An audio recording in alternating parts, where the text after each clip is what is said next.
So, and let's come into episode 3, Lockdown.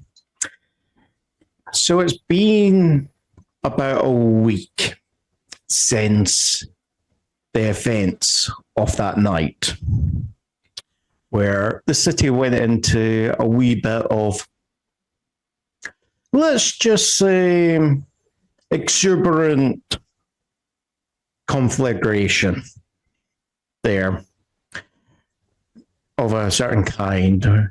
Yeah, there where people tried to repatriate the goods from the rich and give it to the poor.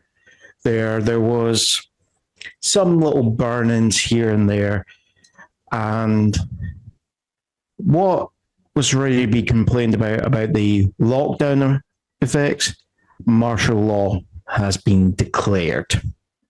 The National Guard has been brought in to help enforce this. So, Wick, so we'll start with Kent. There. Kent, you're in here. Mm-hmm. I would say you're probably. Would you still be at your property overlooking the Central Park, or would you be at any of your other properties? Would you say? Well,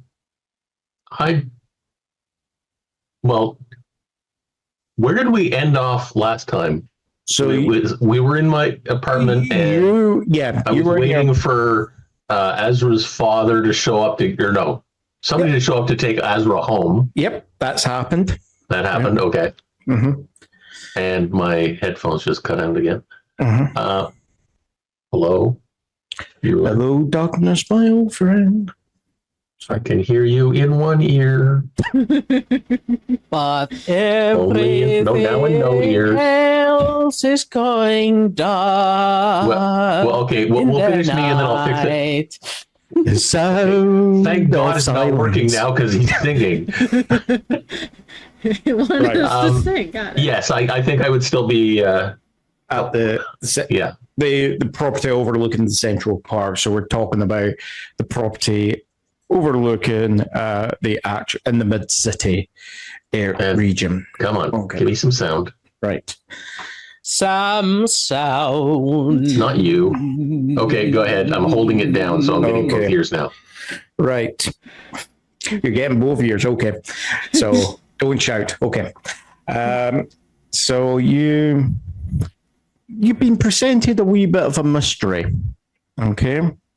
Because you were presented with documentation that had been signed by yourself. You know, everything that looks like your signature, you vaguely remember signing this document, but when you try to place your mind onto why or who presented the document to you, that's a blank.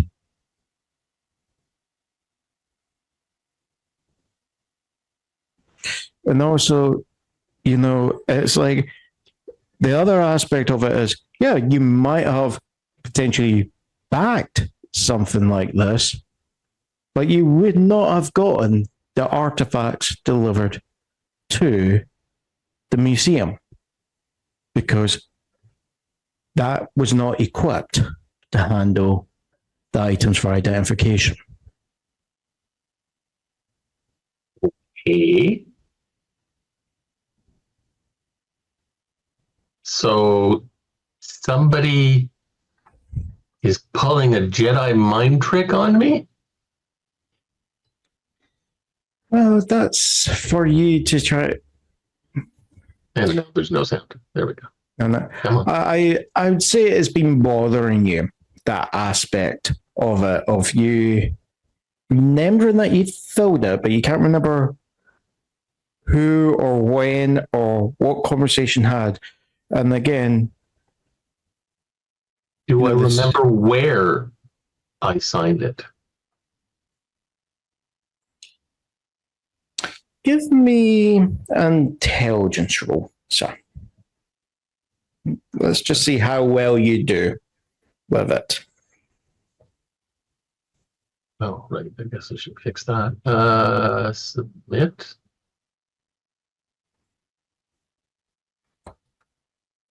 Yeah. Not a fucking clue. Okay. Exactly. Yeah. It's like you think about it like for a moment, you think you actually signed it in this room. Then you're getting the feeling like you might have signed it, when you're at the mayor's office having a conversation with him, but you wouldn't sign documentation like that.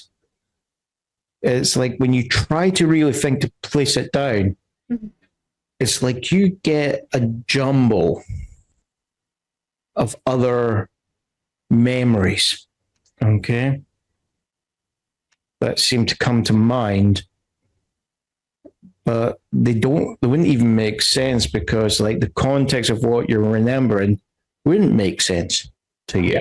Why would I sign that with the mayor? That doesn't make any sense. Or Yeah. And again, why would I do it at home? That even makes even less sense. Mm-hmm. And then, as I said, you've got images of doing it.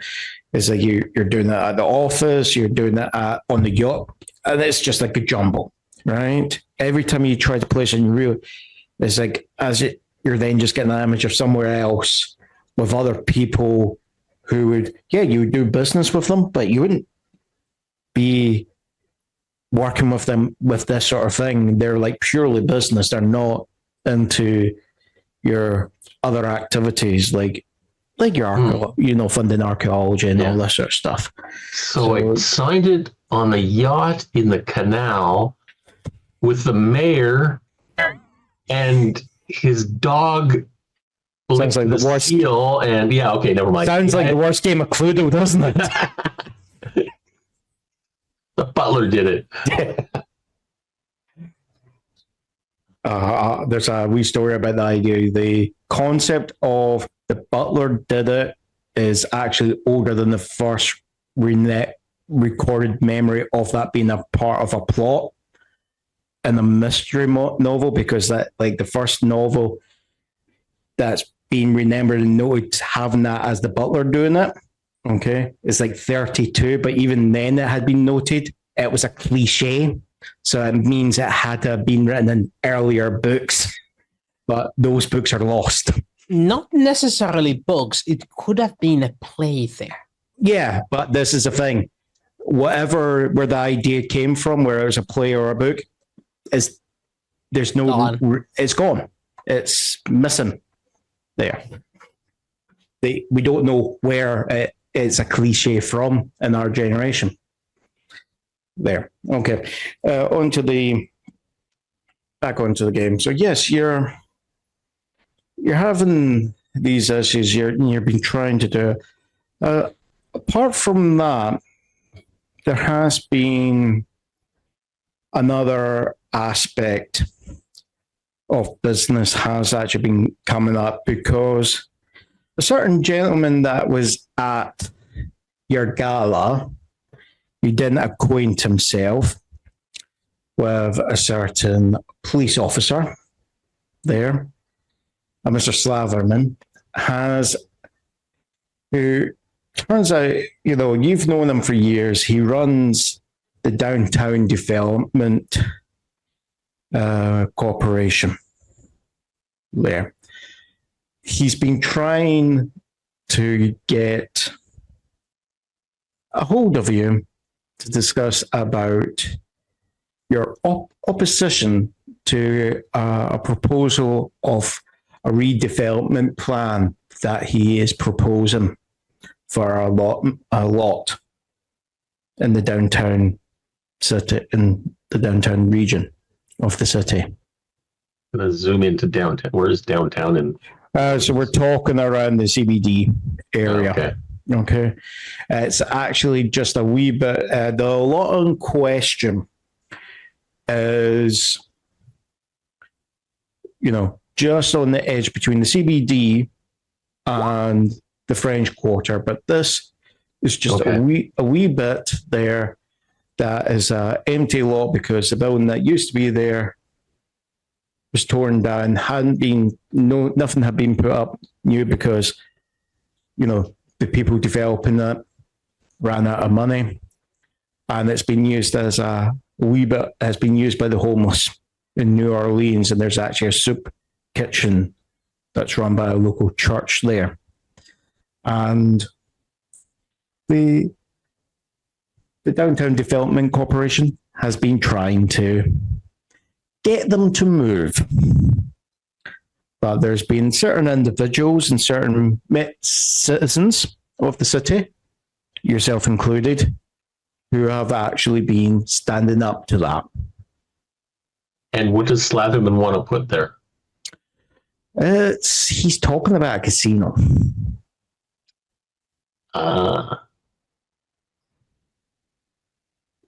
Yeah, I can see why I could object to that. Yeah.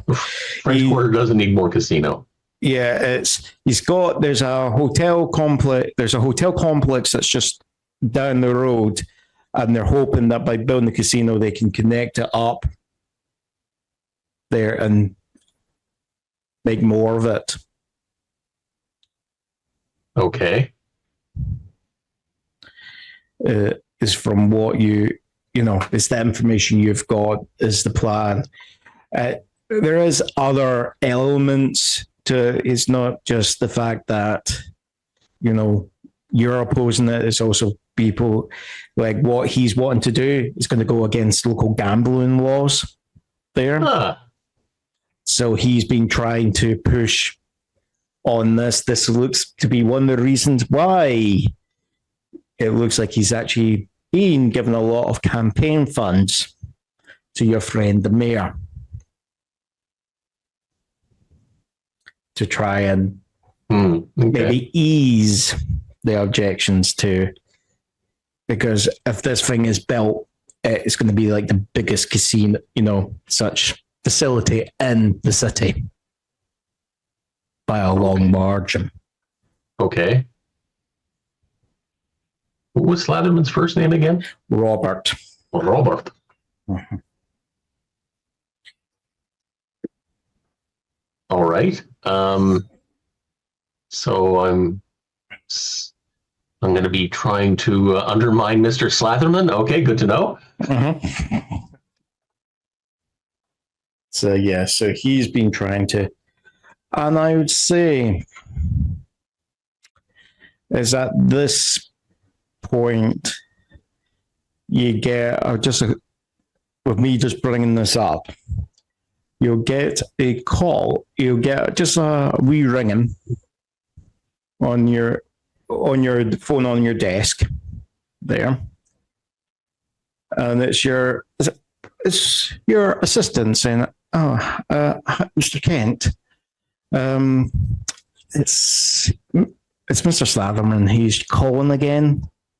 Are you still unavailable? He's been calling this entire week. Has the lockdown been going on for the whole week? It's basically that the riot went on for about a couple of days there. Yeah. The National Guard got called in there. So we're talking about this maybe being the fourth day of martial law being in effect, where they have got it locked down. It's peace and calm have returned to the streets for the moment there. If nobody's going outside, they're not going to fight. Yeah. Do you know where he's calling from? It's the assistant is like saying, well, he's saying that he's calling from his jet. Oh, well, could make him spend his airline minutes. Don't think he's going to notice. Sure, put him through. And he goes, right. Okay, Kent. It's like, finally. Hello? Right. We need to get to. Is there anybody there? Do you just then hang up on him there, or do No. I have him keep talking. And he's going, come on, Ken, you can't keep pulling this off. We need to talk about this situation downtown. Where are you calling from? This connection sucks. And you just hear him go, oh, God damn it. You just hear like a massive slam of the phone. The line goes dead. Okay, that's one way of ending it. Okay, that wasn't what I was going to do, but okay, that works. It's, So what do you think Kent will be wanting to do? I'm going to hopefully not roll 4 negatives next time. What are you thinking of? What is Kent thinking of? What, after getting Slatherman out of the way, what is his priority at the moment? Well, I'm thinking, since I've got Slatherman on on the mind, I'm thinking, how can I undermine this jerk? I'm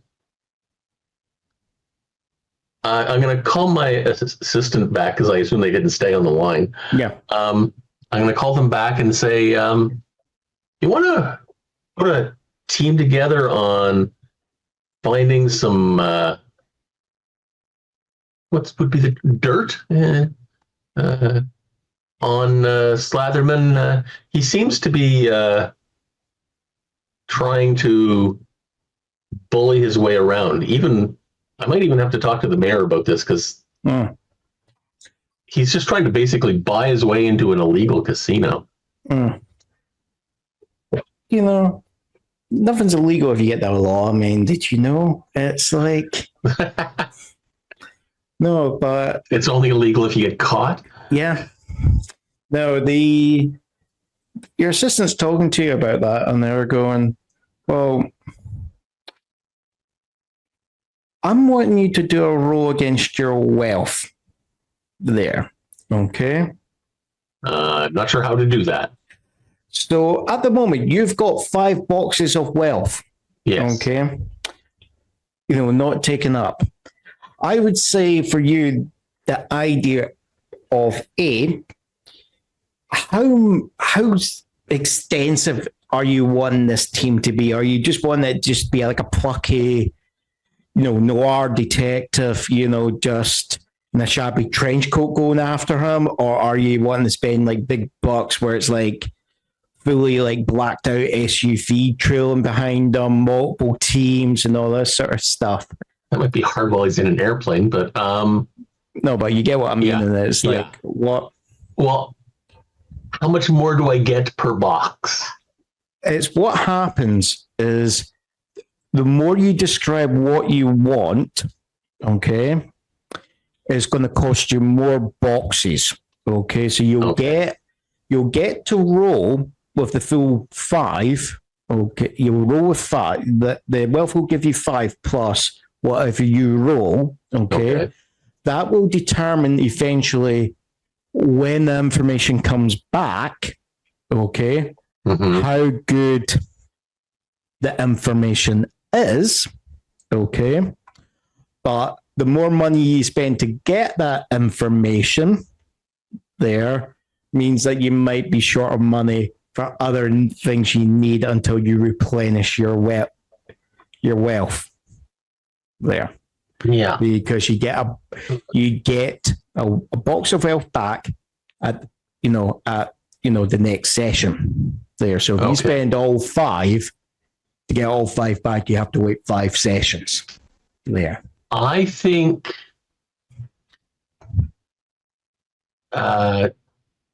2 seems like a logical choice. So like spending 2, right? So let's call it, instead of it just being like a drunkard of a PI, we're talking about it's a PI but the PI in question is ex-FBI, okay, who runs an office with a few assistants there that you've used before.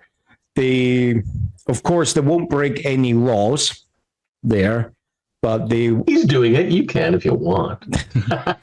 but at the same time, they'll make sure that anything that they get for you would be admissible in court, because there's they make sure that there's no way that there can be. That's what you're really paying for. They keep it on the right side there. And so if I spend more, they don't have to be on the right side. No. That's when you get the CIA, ex-CIA operatives in. Yeah. Hey, Carlos. Oh, hey. No, okay, we'll stick with 2. All right, so you're one to spend 2. So mark 2 wealth off. I did. Yep, and then give me a roll of 4DF plus 5, and we'll see what the results are. Oh, okay, so I'm not rolling a particular skill or anything. Okay. Yeah. Well, technically, I guess I could roll haste because I'm plus 0, but okay, never mind. Slash roll with 4DF. 4DF Plus 5. Any space between the plus and the... No, I think it's just plus 5. I think it's probably more negatives. Still 4. So we'll get back to the information when it comes. It's going to take some time. Okay. The fact that you spend, 2 points, you probably will find out, maybe sometime next session. Okay. What's going on? Yes. Okay, I gotta go. Bye. Right. So that's what you're doing. You're getting that all set up and getting the money set up and making sure, they're getting paid wherever they're getting paid from. Okay. Let's go to Asra. There. So Asra, you're back at the family house there. Where does Mama and Papa reside with yourself in the fair city of New Orleans? Nolans. No. I just got this image. It's just going. This stream's going to end up just being me and Wooster trying to say Nolans. And you guys holding up cards to score us there. Right. So where would you imagine?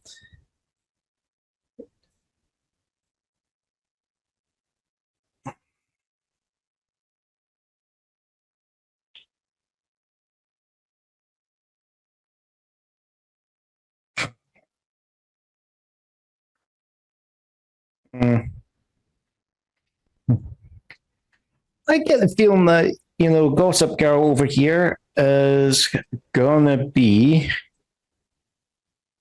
the family's got a property overlooking Lake Shore. I was apparently muted.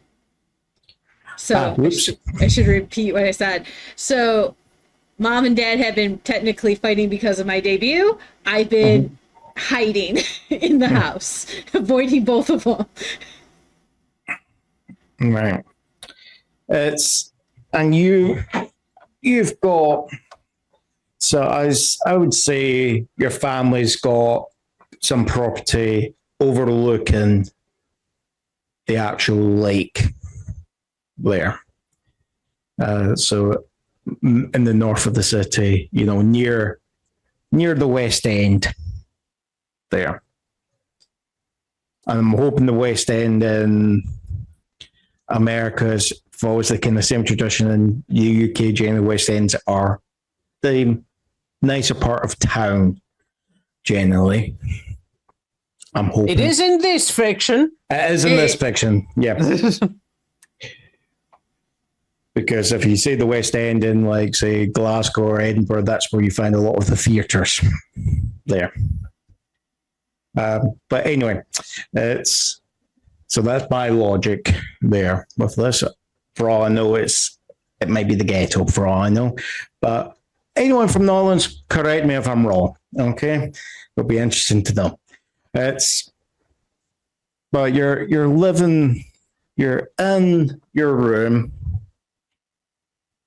and there's a chap on the door. You recognize the chap. It's your dad. The door is unlocked. I don't know how many times I have to say that to you. And the door opens and he says, look, you're a young lady. For all I know, you could be getting dressed. It's inappropriate for me just to barge in. That's why I have the walk-in closet. Still, I do believe in privacy for my dear daughter. And how are you today, darling? I would be doing great if you would just go to the point. You know, me and your mother, there's been a bit of a few arguments, but I just want to make sure you know it's not that we don't love you. It's just That we don't love you. it's more the fact of what happened. Happened that night. Your mother is over dramatizing the danger to yourself. There, I might not agree with Mr. Kent, our Lord, but the fact he kept you safe at his property. There, and we got you back to the house with no issue. But you know your mother, sometimes she's overly dramatic, and it's just, as he says that, you hear something smashing, overly dramatic.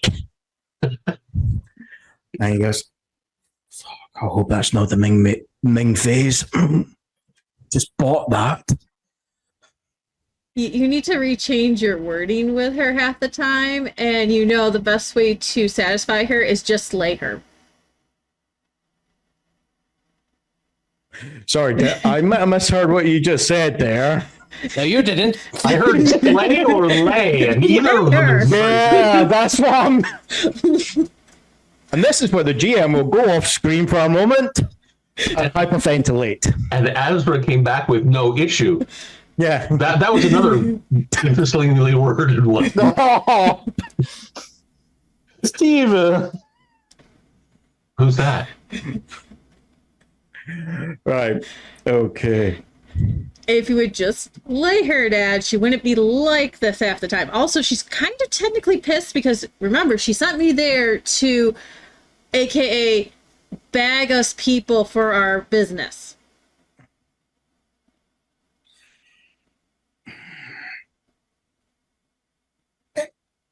Look,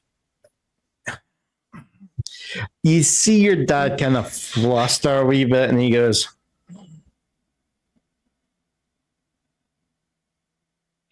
okay, I'll give you that. All right.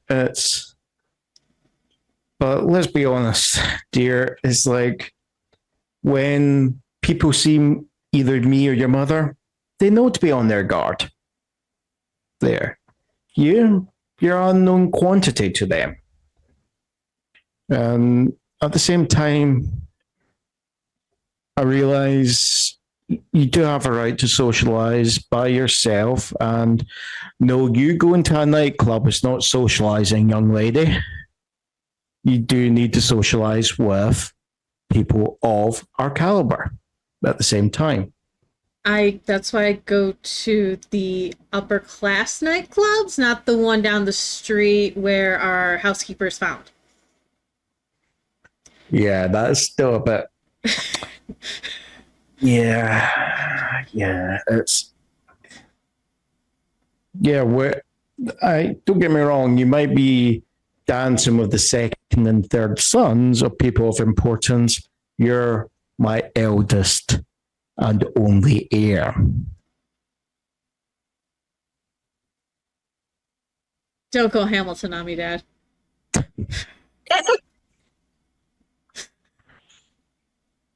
I'm not a Skylar sister.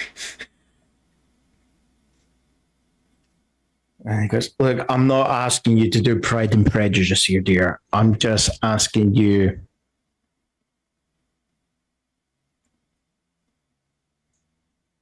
I don't know. I just want the best for you.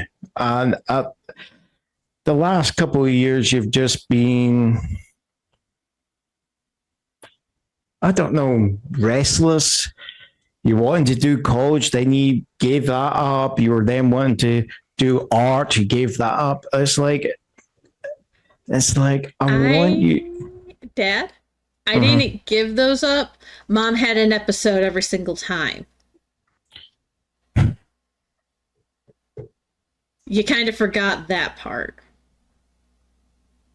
And you just see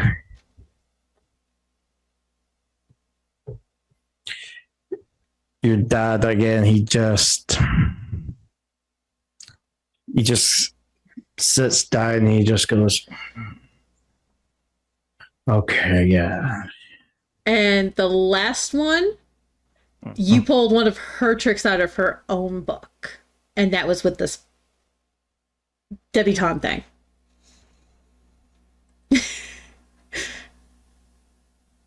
So I don't know what's going on between you two, but you're dragging me into it. Please stop.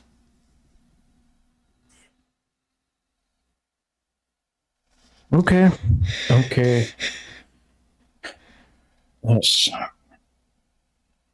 Look, can I at least make a request of you? Can you come down for breakfast?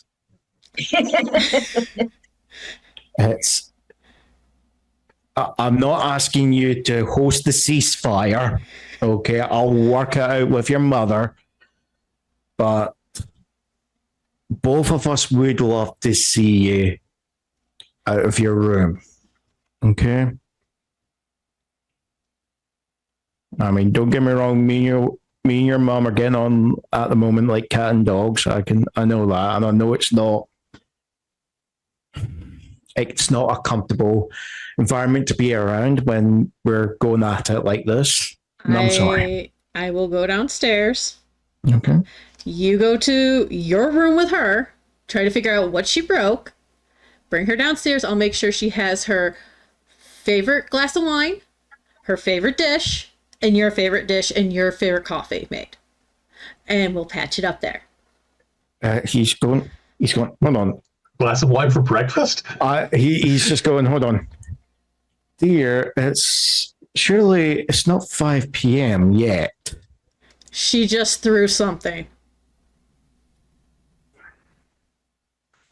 You can just see like the mental calculation going on in your dad's head as he's going, does he want to be like kind of medicating his wife with alcohol there, but compared to having more items destroyed in the house, he's like, you see right,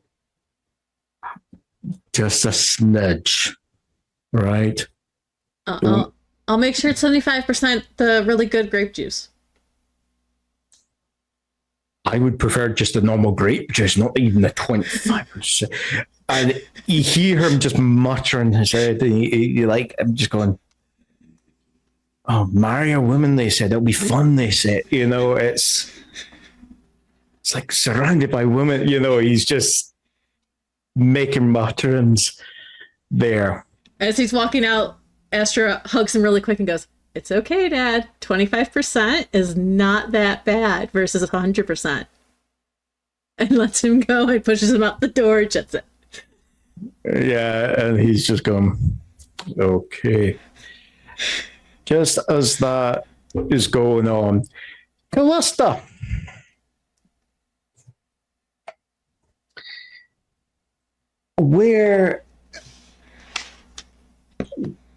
I think that after this week, you will have found yourself by sheer luck. You have With a stack of paperwork on my desk. technically you're off duty. I'm duty. Well, this is the thing. You've all been pulling all-nighters there. So you've been pulling the shifts. So they're then having to pull straws on who's actually getting time off to actually make their hours back. So you've got the offer of, look, you've been on the street for so long, we can't have you going out on the street. So you're either going to be doing your paperwork, but really the captain's like suggesting, yeah, he's tired of seeing your face at the moment, you know. He's suggesting, like, before one of us say something we're going to regret, go home for the day, you know. It's like, okay, so do you go home or do you go anywhere else? Do you decide to?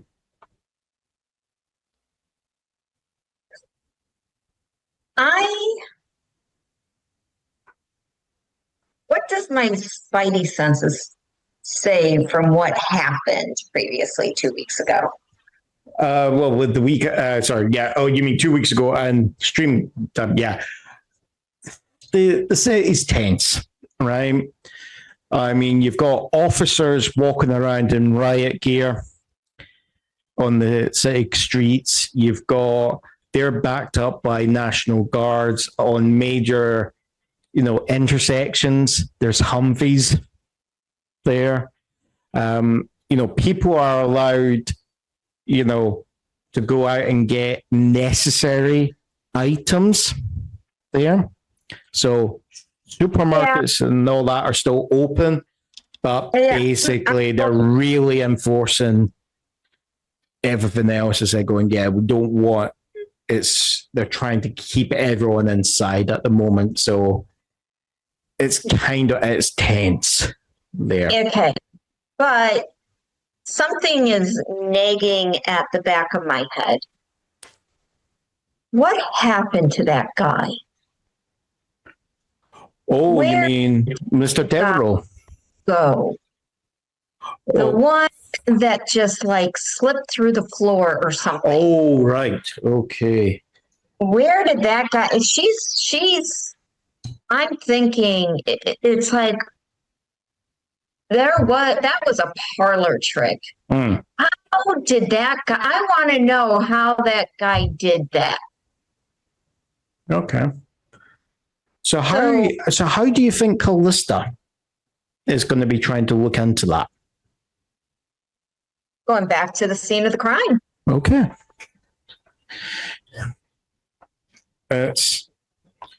So you head towards the Central Park and come into the Museum of Art there.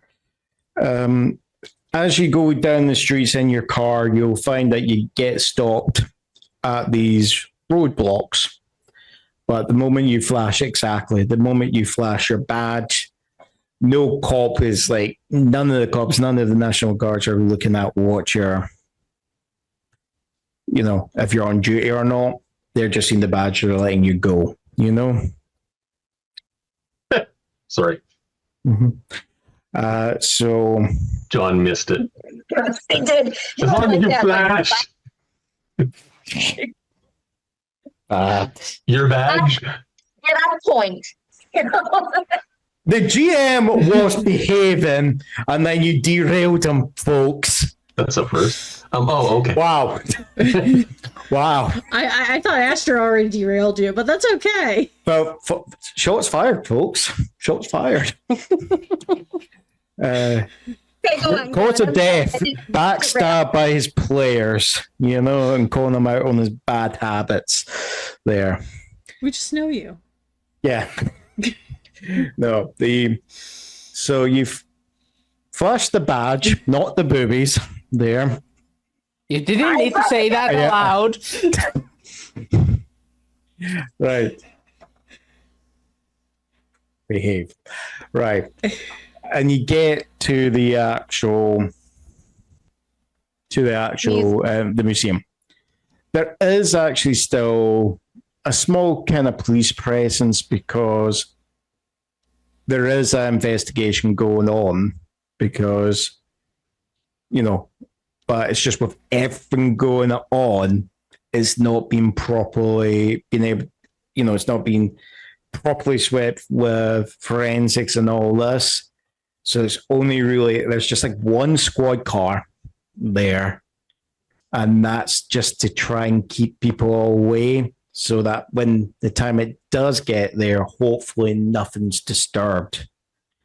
So I talked to the guys that are there. It's like, yeah, I was here. I just want to do a cursory look. I was here during it, and I'm trying to finish up paperwork. So I just wanted to say hi. The officer, the patrol officer, he's actually just casually, sitting on the bonnet, hops off and he goes, right. Okay. He's just pulls out a bunch of keys. It'll be this one. Okay. Opens the door and he just goes, look, is there any particular bit of because they've locked all the doors there? Oh, I need to go down. I need to go down to the vault. Come with me. You can come with me, dude. He's just looking, forlornly at the cup of like Starbucks coffee. He's bring your Starbucks with you. You sure, detective? Yeah, come on. Okay. And he comes and Just make sure that you're not in the actual where the tape is. Yeah. Standard operating procedure. Yeah. So he just slowly takes you through, opens the doors. He's making sure he's got his gloves on there. Not to just. You got a spare, right? And he actually pulls out a spare pair of gloves. There. Okay. So I put them on. Mm-hmm. And then I start doing my investigating of the area. Right. He just goes, if you just come to I can't leave my partner unattended, so what I'll do is I'll close the front door, but I won't lock it. When you need to leave, just give us a holler and we'll just close up behind you. Okay, detective? That works perfectly for me. Yeah. And he disappears. Okay. So I start, going through what occurred in my mind. And hey, I was doing this, turned around, boom. And they picked up the shell casings. I'm going to, and then I'm like, okay, so the guy was here, and then he wasn't here. Give me an intellect roll, please. Or intelligence. That's intellect, isn't it? Yeah. Good. So you take a moment and you think about it, and it's like, okay, certain bits are a bit fuzzy because the lighting wasn't always the best at certain points. Okay. But you're relatively sure, you get to the point where he's going, and this is where Kent grabbed the guy. And then he just went, phoomf. And like, you're giving like the ground a good tap there, but it's just like, you get on you go into a crouch, you run your hands, against the floor, and everything's just telling you that's solid concrete there. Okay. And so I look around and see if there's anything that was missed, like behind, underneath crates. Okay. That's because your brain's kind of like thinking of, could there have been like, anything like false wall, anything like that? But it's like your brain's just thinking of all these unlocking the magician's code and all these sort of shows there where they show how half the tricks are done. And there's nothing like that at all there. The only thing you will actually say, I will say you will find though, right, is underneath one of these boxes is a crunched up note there. So I grab the note and unfurl it. Yeah, you unfurl it there. And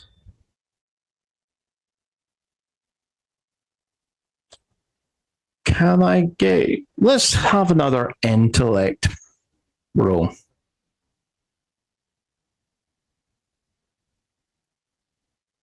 Even better. It's not English. When you're looking at your suspicions, maybe Latin? I take it and I open my cell phone and I put it in and I put translate in my cell phone in the Google. I've done that with Korean dramas. As you do that, though, what you actually see is you think it's just something like, for a moment, you're looking at your screen, you think it's something's happening, like it's spazzing out somehow, because it's like the image goes wavy and all that, and it's like the letters seem to be just fading in and out. But as you look down on the paper, you see the same effect going on, and it's literally like the letters seem to lift off from the page, land down on the page, move around. But it's not that they just rearrange. The actual letters change their shape into something completely unrecognizable. What the fuck is what she says out loud? What the fuck? What the hell is this? Abracadabra! Just trying to figure out. Open sesame. Just. Shazam. Nope. So I have a crumpled up note with words that are indescribable, and I can't even get it to Google the correct word. And then so I'm folding it up nicely. I'm pulling out a little baggie and I'm putting it in, and I tuck it and I put it in my pocket. Yeah. Little do you know, when you type that into your phone, it was a virus. Actually, as you're putting that away, your phone. Good things. Remember, good things. Your phone. Your phone just flickers and just goes off. Interesting. Mm-hmm. I'm supposed to have good stuff. Remember the coin flip? Yeah. The phone didn't explode in your hand. I'd class that good. You just got a I 1990s. think this is the only thing I'm going to get out of this. Mm-hmm. Okay, so Latin. It's not Latin. It's floating. I need to go see a magician. I need to go see somebody who can decipher this. Okay. There. So I obviously that's the last thing that I found in this place, right? Yeah. I didn't find anything else, just this Nope. piece of paper. Yeah. And I'll just clarify this piece of paper. It's not like notepad paper. It's thick and luxurious to the touch. You're not even sure if it's actually paper as what Parchment? you're not sure. It's just not paper as you would know it. There. Okay. And it's just the feel is just something just something you're not used to there. Okay. Okay. So at this point, I leave. Mhm. I signal to the guys. It's like, okay, I'm heading out. Yep. And this is when we fade away from you. And we come to the person who decides that he is wanting to outdo me in the amount of people he's playing in this game. Okay, with chaotic Wooster. You have found yourself in a very tricky situation. Oh, Because that sounds like Tuesday. Which one of your cells did you find in that situation? Yes. all of them. Because you've been having a wee think of where and how you can find the actual item that the actual Earl King has asked you to retrieve.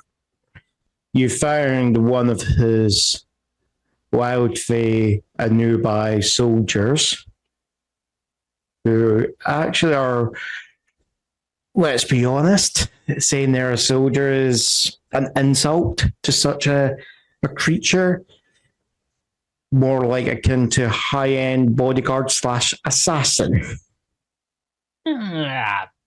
One would say a personal retainer.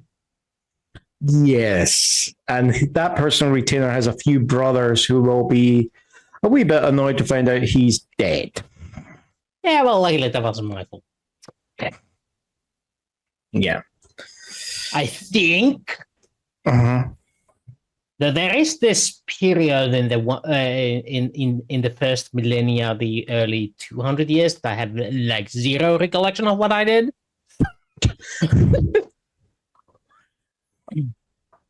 Something to do with Vikings, I'm sure.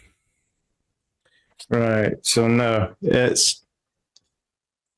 So are you going to go back to the Earl King and actually advise him of the situation, or are you going to be still trying to hunt, or are you going to be looking for something else to do? First of all, Earl King has been waiting for this report for this thing, not his messenger, for the last 1,000 years minimum.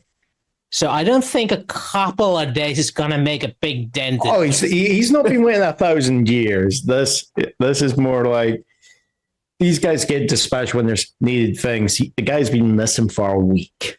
There. Oh, that case. Yeah.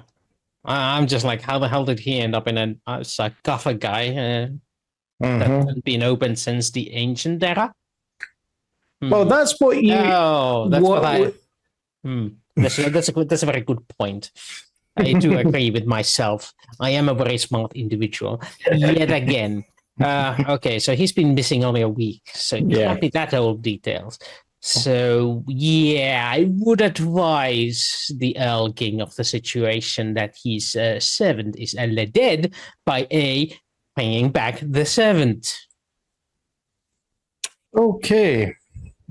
So. Go to hell or high. Well, you through certain means by yourself. It took you a while because you had to avoid detection by the mortal authorities. but let alone the immortal authorities. you found a way. You found a spot in the Never Never that would allow you to transfer over by portal to, the actual vault. Now, I'll be honest with you, it took a lot of doing because you had to find a cave, you had to find something that was quite similar to that, and a certain, let's just say, Wintershade Lord is not happy with you breaking into their basement. I'm not happy breaking into their basement, so Yeah, but what did it? the fact is, it seems to be that someone also pilfered a wee bit of their wine at the same time. How unfortunate. Yes. But I'm not entirely sure who that was. What did they do? no. So but you finally found a way to get in. It's the fact that you had to go, you got in okay, but it's the fact that you're closing, trying to get, because you were getting yourself into the corridor, but you were then having to find the right bit in the cellar to get into the vault. It's annoying. And let's just say that is thirsty work. So it's understandable why your character parched their thirst, okay? No, parched their thirst? No, you would quench their thirst. Slaked their thirst. Yep, thank you. No, Quenching also works. Quenching would also work, exactly, sorry. English is a hard language sometimes, and I'm a native speaker. I can't even think of what it's like for Wooster. You're not, you're Scottish. Oh, okay. Right. Let's start. Let's try. Right. The best thing about the English language is that every word can be verbed. Right. Well, verb yourself. Technically, only 3 of us are actual natural-born English speakers. The other 2 literally do have a second language. It's like, I'm just going to go, right, Duolingo, let's bring up the Gaelic there. Good Nearly Falcha. No, I wouldn't start doing that there because I don't know enough. It's right. I thought you said bring up the Dalek, and I'm going, exterminate. Fair enough. Right. So you actually find yourself in said vault when a certain police officer had entered.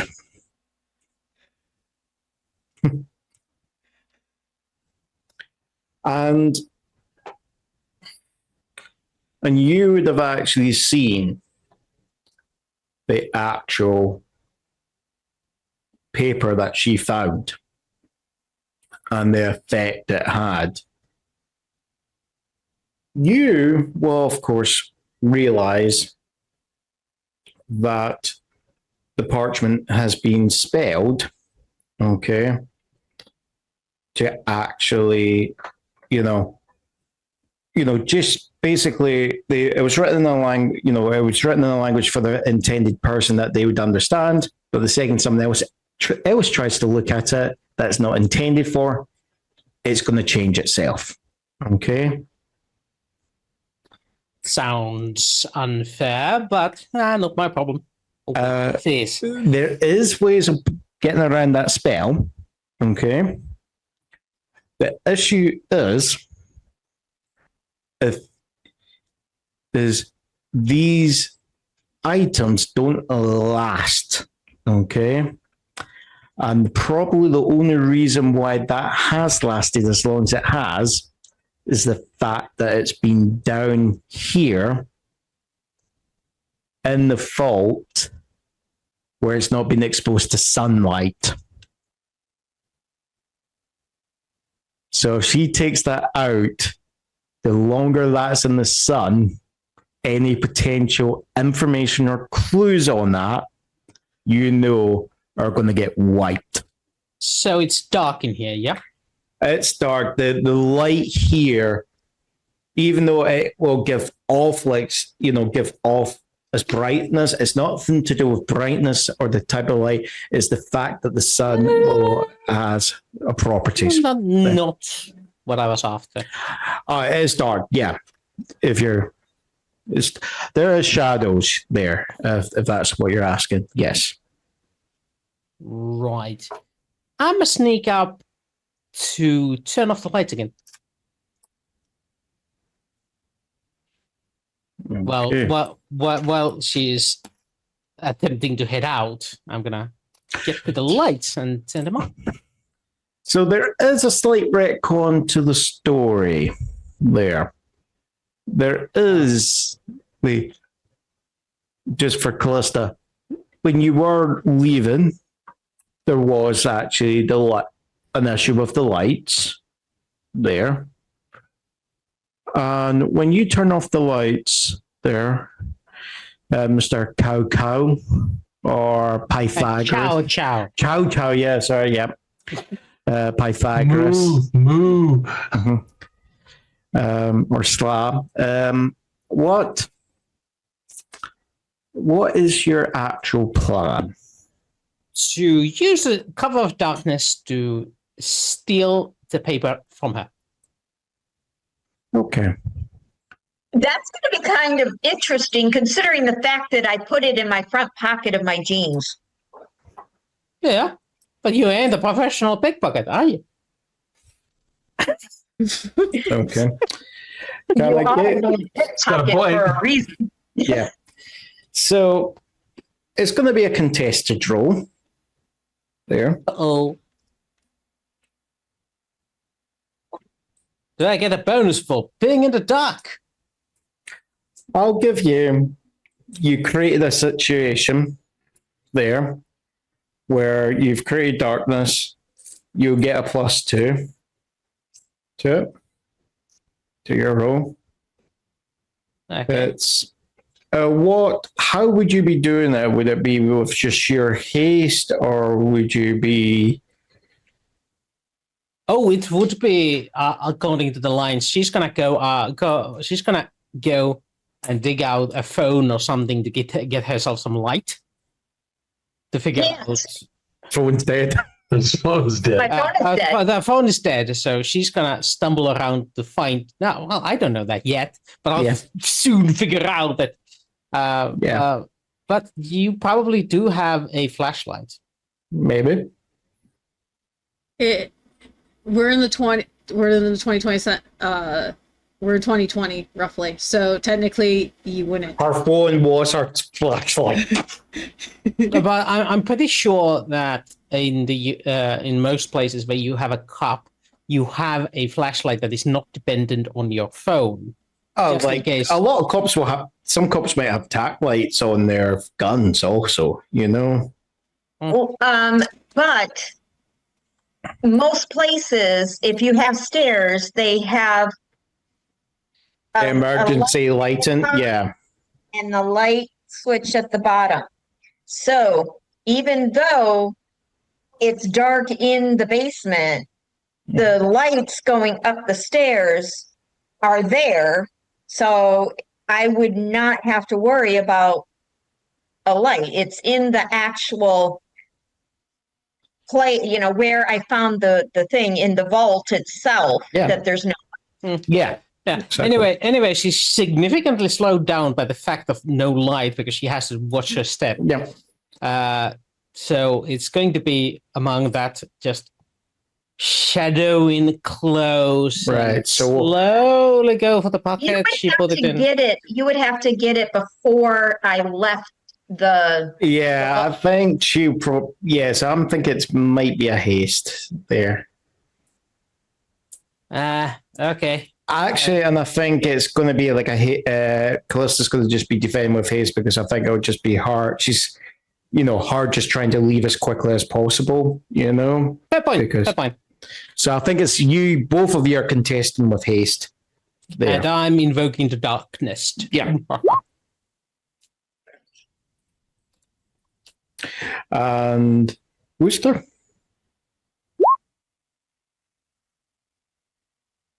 you get that. Calista, there's probably like you felt something, but you kind of just rub it off that you clip the door, the edge of the door as you were leaving. Okay. Nah, actually, skip that. She does feel something, and then suddenly a few moments later, the lights turn on, and a voice comes from downstairs, from closer to the vault, going, "I wouldn't leave just yet." And you hear the unmistakable voice of Pickpocket. And then at that point, I'm like, Yeah. is it there or not? Is it in my pocket? Nope. Or does No, it have- it's literally in Pickpocket's hands. Like, let's see. Eeny, meeny, miny, mo, A, B, C, D, E. Okay. This spell. You can read that? You can read that. What does Yeah. it say? Right. Can he read it? Potentially. Wooster, this is going to be a magic roll for yourself. Okay. So, magic being. It's going to be just an overcome there, just an overcome roll. But I think it's going to be based on your intellect, how well you know magic. Okay. To overcome it. I'm magic. Well, you are magic, but it's still also, while you might breathe magic, it's also having the knowledge to kind of decipher how this person would have done it. Okay. Yeah. Goodbye. If it was one that you had done, you wouldn't even need to think about it. You would just like go there, but it's because of someone else. Ways of achieving something similar, but you're having it's also probably one of those things like, okay, if I would try to hide something, I'm going like 10 steps beyond what a mortal mind would in deciphering. So I'm using way too powerful tools to decipher it, so I'm going 3 steps before. And that's the other thing I would say is the other issue is from what you're picking up, like some of the steps, some of it is what you would expect from human practitioners, okay? But there's actually elements of that would also suggest Fey learnings. Ooh, so this is interesting. Oh, there is. So what I'm going to do, I'm going to do a contested roll with you, okay? Okay. It's just to see how well you... Is this considered a glamour or? No, it's you're just trying to overcome it there. Okay. So it's actually so it's intellect roll for you. Okay, 6. Okay. Fantastic. Let's do roll. Well, Calista is asking if Pickpocket can read it. Goes, shh. I'm coming. Yeah.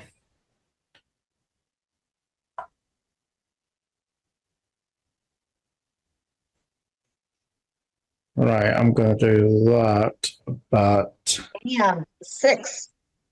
Yeah. I think your character will work at what level of strength you are. I think you're just going to be on the normal supernatural there. It's just that then. Takes a moment. Okay. Oh, come on. I did that in the 200s. Jesus. Yeah. Oh. That's what probably took you a while because you actually then see something that goes, oh, that's great. Oh, the classics. It's basically it's a freaking Caesar cipher. Oh, I invented that bullshit. Yeah. And it's like you pull it up and you're going to see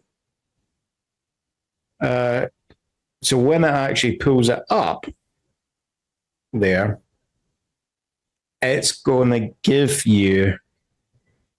It's not just going to pull up a list of words and all that. Okay.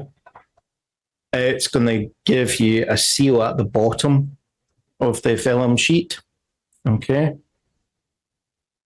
Yeah, I'm projecting all of this in plain English, so this dude can, this chick can read it. So you're getting a holographic letter that appears like on those fantasy things. Like there's a parchment that rolls up, and there starts fiery letters writing in cursive. Like, there, that's what it says.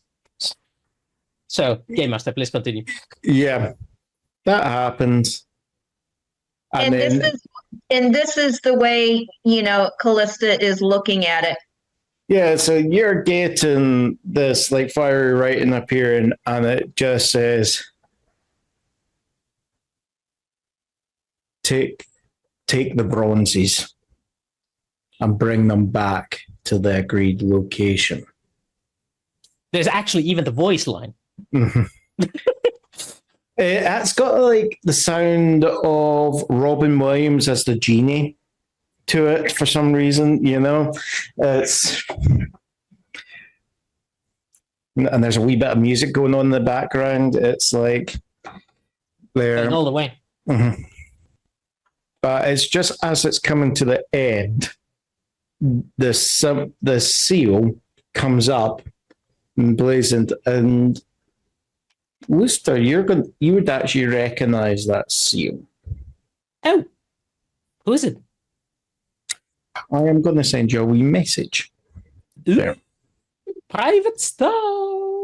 You can reveal it if you want to or not. There. Dun, dun, dun.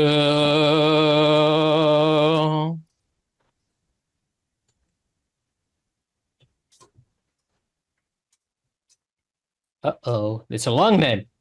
Oh shit, I'm in trouble, aren't I? The longer the Fae has a name, the worse it gets. I'm just giving a second. I'm just checking stuff. Yeah. Checking for typos because you don't want to get the wrong name. And I'm just making sure I'm sending it to you and not someone else or anyone else. Just send it to everyone. And you send it in Zoom. Okay. Yeah.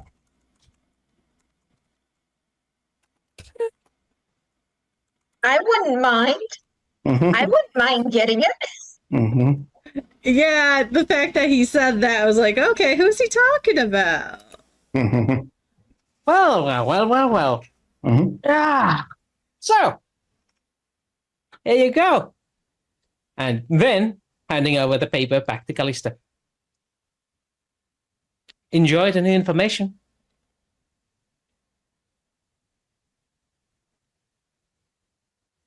How much do you want? I'll take it from the fund. Oh, honey, I'm just a figment of your imagination. And the lights turn off again. And I'm guessing that's when you step through the Never Never. Yep. Yeah. So there, as the lights go off, you see like a shimmer of light and what appears to be like torchlight coming through for like a window just in space, which, Pickpocket will step through and then it will just go. And you're back in darkness again. Mm-hmm.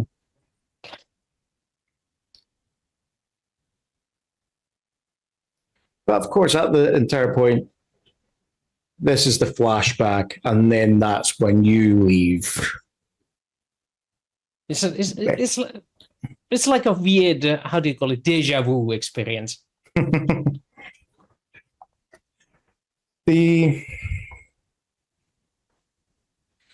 And then as you're getting up, Calista, and they're locking up there, and I said, detective,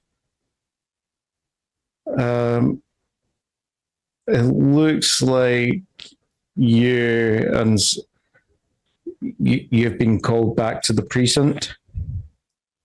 What for? A body's been Who found. called? The captain's he's been trying to get a hold of you. I was supposed to have the day off. Yeah, but Yeah, it was yesterday. Fine. um, Thanks. he says you want to go to the hospital. There's been a murder. Okay. Mhm. So I go to the hospital. Mhm. This is when we come back to Kent. How about we come back to Kent after the break. exactly? Yeah. So that's what I heard, break.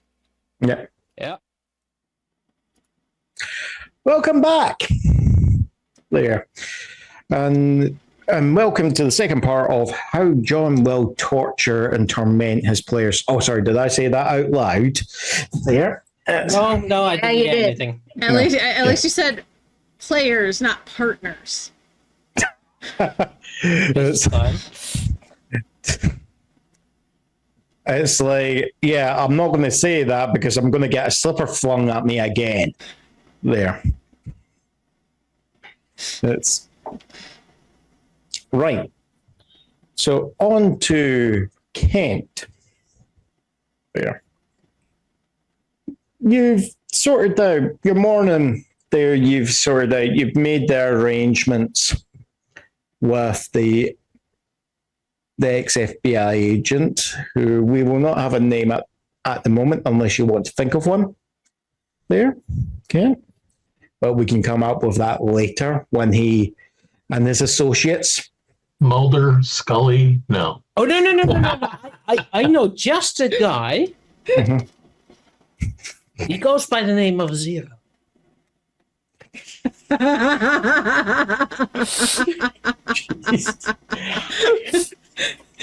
Now we're trying to merge the two shows. The scandal. Right. Okay. We'll come up. So how are you, after you've arranged all that there, it's like, what are you doing for the rest of your day?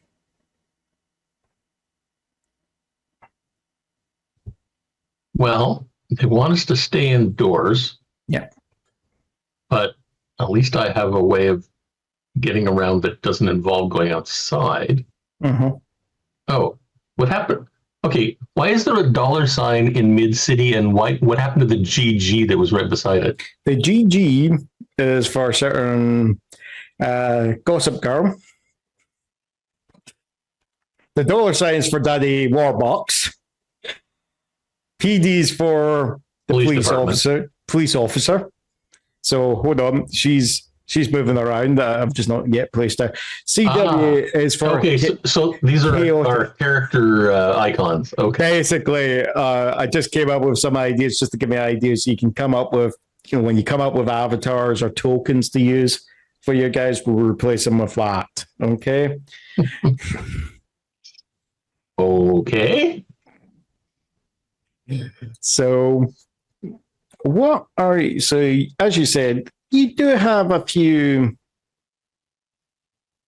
buildings that connect to the, to the sewers and all that sort of stuff. Yeah. The you mean the old bootleggers tunnels? Yes. Yeah. Where's the mayor's office? I would say mayor's office actually will be.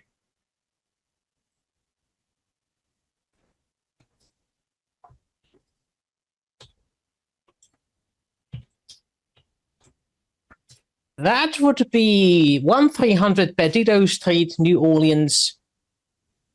Just in the central business district. Yeah. Yeah.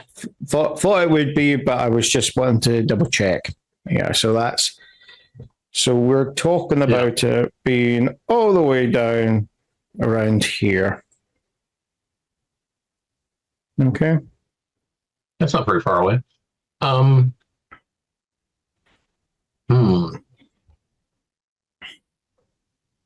I was under the impression my place was like around here somewhere. No, your place is overlook. The place you got was the Okay. overlooking the. I'm the park. dollar sign. Okay, never mind. Yeah. And where was the art museum again? Art museum's like there. Oh, okay. Again, I thought it was down in Central City. Okay, never mind that then. I'm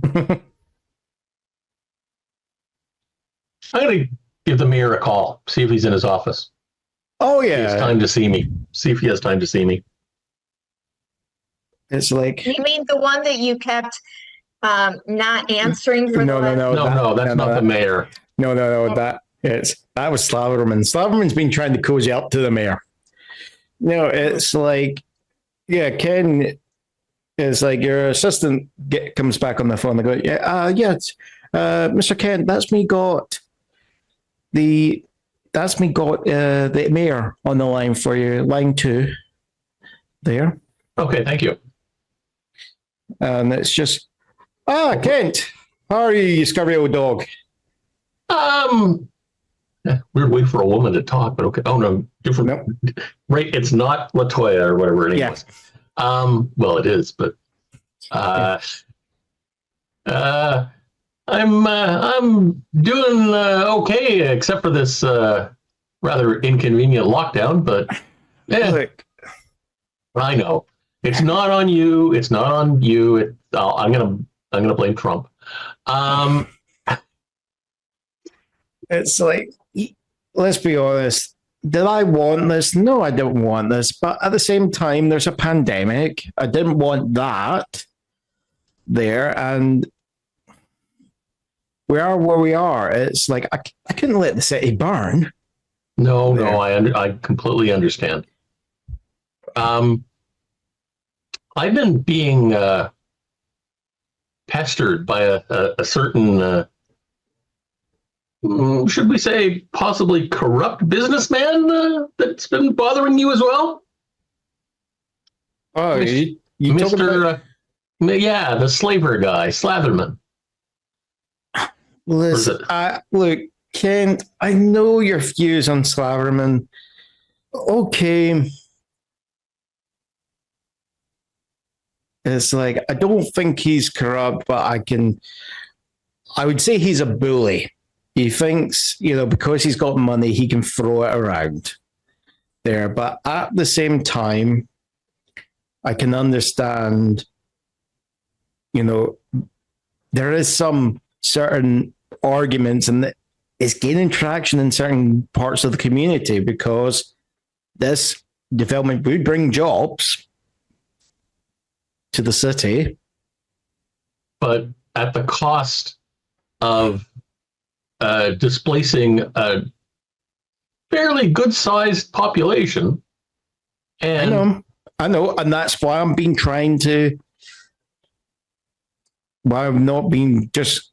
I've been insisting on anything that's going through has to go through the proper channels. I'm not just, rubber stamping a development like that. Because as you said, unfortunately, it's trying to get funding to actually put, these people do need somewhere to live. And let's be honest, if I had a choice, I would want them to be not on the street there. But it's a question of who's going to allow us to buy their area like the French Quarter. Who wants? But this is the thing. I've tried to campaign for this, but everyone I go to, if I go to the CBD, don't want them there. The French Quarter don't want them there. They don't want these shelters. They don't want it in their backyard. They all agree it needs to be somewhere. But the second I ask for someone to volunteer like a derelict building they have or some land that they have spare, it's like, oh no, not us. It has to be someone else. And look, I know we've talked about, doing, eminent domain and just buying the property, buying the land of the property for the good of the city. But you know what our coffers are like. That would get dragged into the courts. Yeah, he's in it for his own bucks. I know he He's is. trying to expand his own chunk of the French Quarter, Well, merging it with his hotels and all this crap. But I'm just thinking, if he ever gets to the point where he's actually convincing you, talk to me first. We might be able to find another solution. yeah, well, let's just say, I think at the moment, it seems to be your campaign with your friends are holding them off, because don't get me wrong, he's got supporters there, but your little coalition has enough, Oomph. Yes, we'll leave it at that, has enough, following in the city to counter what he's doing. I can just play neutral and let. The typical politician, yeah. I know. Yes, I know. But look, we go back, but I can't just rely on your. If I just rely on your donations, everyone's going to say, I'm your little bitch. That. You can't rely specifically on anybody. Otherwise, yeah, you're just a lackey, and you're not a lackey. No. I'm having to try, and with what I'm trying to do, some of the policies I've got, I have to compromise. If I want to get even some of it in, I have to compromise here. I must admit, I am getting a bit tired of this stick, though. It's one thing when it's all going right, but it just seems to be at the moment, more and more of it is just going wrong there. I mean, it's like, have you heard about the situation at the hospital? No, what's going on at the hospital? Well, despite there being a lockdown and movement's been restricted, a patient has been murdered. At a hospital? Yes. How would they tell it was a murder? People die in hospitals all the time. The very visible knife wounds. That would give it away. Yes. Okay, he was in for an emergency tracheotomy on his throat with a scalpel. With a dagger. Yeah, that kind of thing. I wish. There, it turns out he wasn't in for that. Let's just. I can't say any more. Active police investigation. He was in to be murdered. Okay, that's not good. No, and it's just there. This is just right. This can't. Right, this can't get out. Okay. Understood.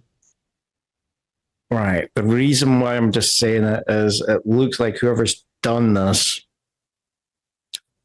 may have done more. More at the hospital or more in the past? More in the past in the city. Oh, not another one. Yeah. I've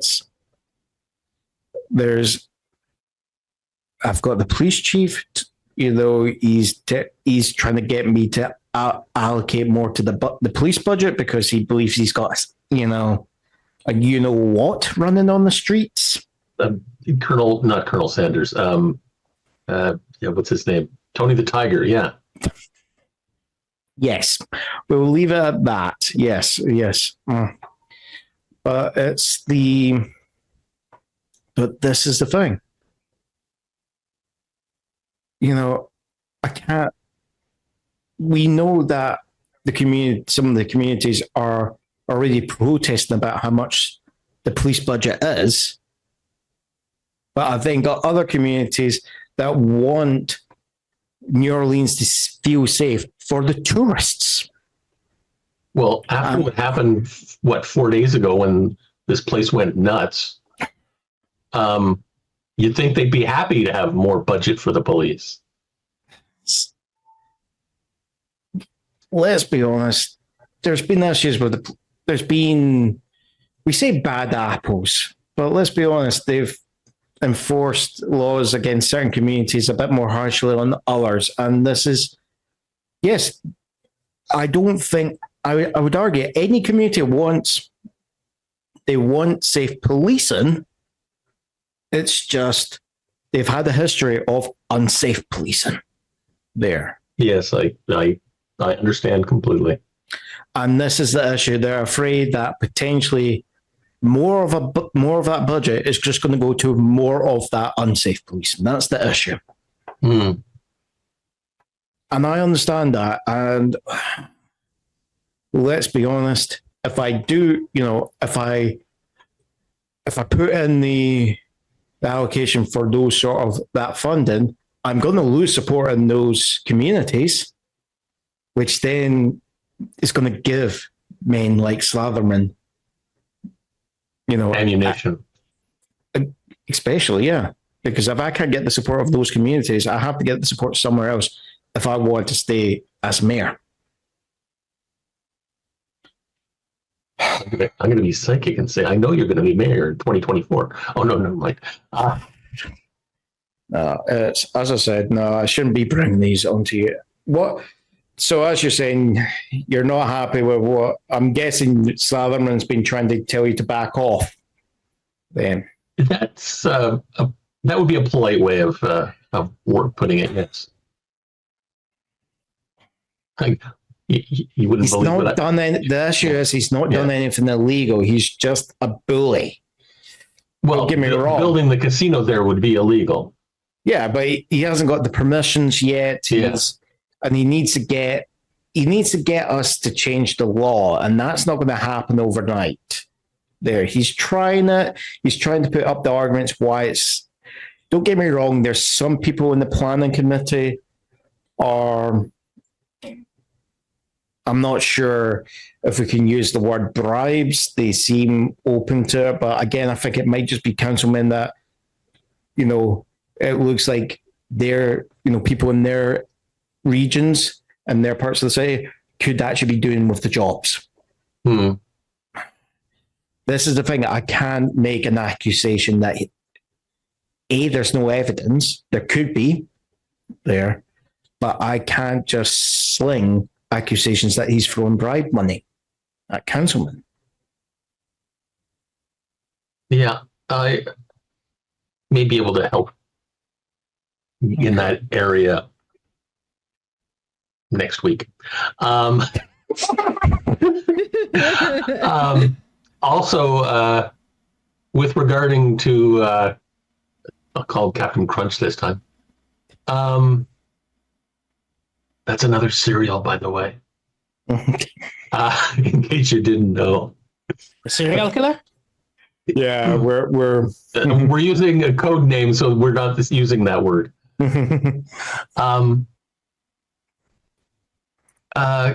Quick question. Does Ken know about my occasional evening activities? No, he doesn't. Okay. Oh, then I won't tell him. I might get some information on that too. All right. In that case, is there anything else I can help you with?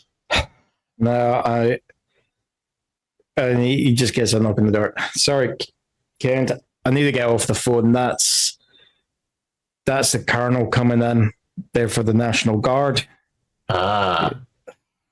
Need to go. That's Colonel Sanders. Yeah, okay. Not a cereal. Colonel Potter? To them. All right. Well, and the phone just, you hear it go down as there's talking going on there. Do I have a volunteer on? Oh, no, actually, I do know who's going to go next, actually. Sorry. Asra. There. Liz, how do you think breakfast went? Let's put it to you. How tense, how nerve-wracking, I heard Brexit, and I was confused for a moment. Breakfast. First. Break fast. Brexit didn't go very well. No, it didn't. And it's still going crap. So yeah, the concoction of wine settled down Mom to a roar. She stopped her immediate threat of making more money go down the drain. Oh, your dad's relieved with that. He is. Yeah. He is kind of relieved on that. But Astra knows there is a bigger elephant in the room, and she's that elephant. She knows that her dad wants her to do things, and Mom pulls her back. Yeah. So I think there's been a wee bit of tenseness at the breakfast table. You know, there's been the occasional polite conversation, there's been a joke, but then there's been awkward silences at the same point there. And your dad's just saying, maybe, darling, just based on something you were saying to me earlier, maybe it's time that you know, and I'll help you, of course, but maybe having a wee place to yourself, you know, a place where you know, you can be your own person. You're not having to fear that you're running around someone else there. And there's just a wee kind of squeak on your mother's plate at that. And he goes, darling. And it's like your father's just turned to your mother and look, she needs her own space. I think we can both agree on that. And you just see your mother. Mom, Mm-hmm. I'm gonna be honest. There is a penthouse that just opened up downstairs 2 floors. I would still be near you on speed dial.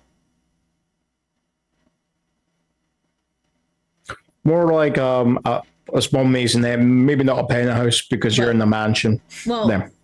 What I'm saying is there's a condominium or something like nearby, close enough, but it's Yeah. And he goes, see, it's not, look, I'm not trying to send her away. I'm not banishing her daughter from our lives. But let's be honest, if she was wanting to entertain people there, you know, do you want the potential embarrassment of us walking in on her entertaining people there? And you just hear another squeak. And he goes, maybe we'll talk about this later. There, and it's like, and you just see, Mom. you know, Would it be a better idea if I go stay with Inara for a bit?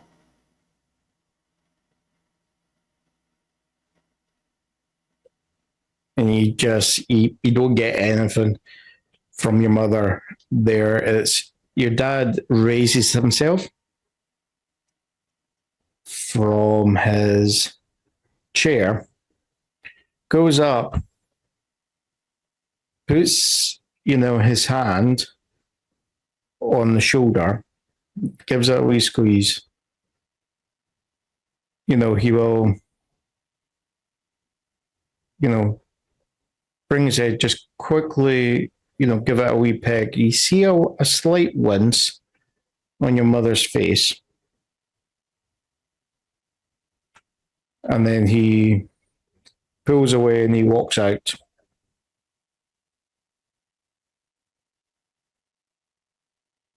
Why does she wince?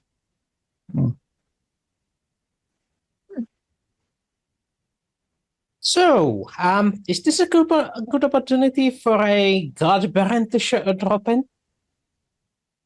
That probably would work, actually. But that's up Yep. to the GM.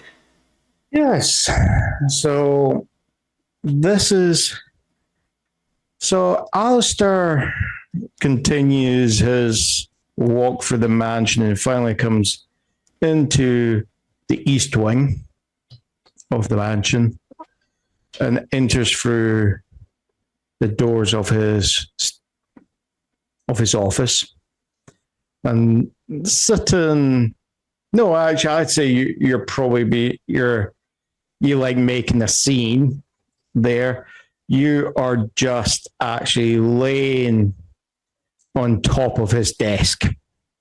You know? Deductively. Yes. Yes. Hi, baby. I know I made you godfather to my daughter. But sometimes I do regret my choice.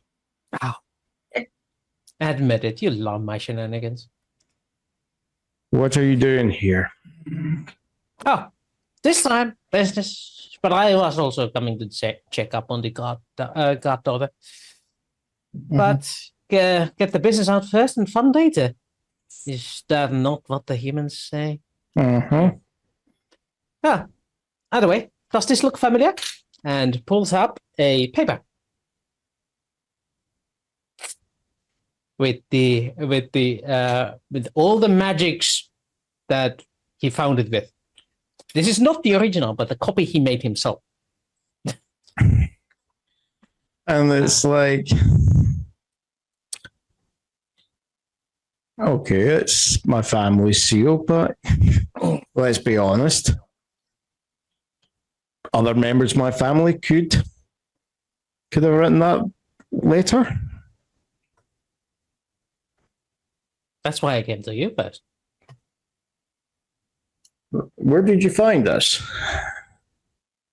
Well, where your daughter was assaulted last time. Do you think I would have any part of anything there that would potentially bring harm to my daughter? On the exact opposite. I would think you would get incensed by people using your name in relation to harming your daughter. Let alone harming your daughter in the first place. Well. So, this is my job as a godparent, to help you raise your child, is it not? Mm-hmm. And therefore, I come here as your fellow guardian. So what question do you want to ask of myself? Well, to be frankly honest, who in your know-how would be able to do this sort of cipher with these spells and have access to using your sigil in this detail? Well, let's be honest. I would be one such person. You know that. I'm not gonna insult your intelligence by lying to you. Ah, thank you. I appreciate it.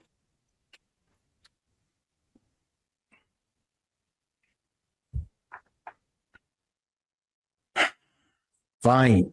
Okay.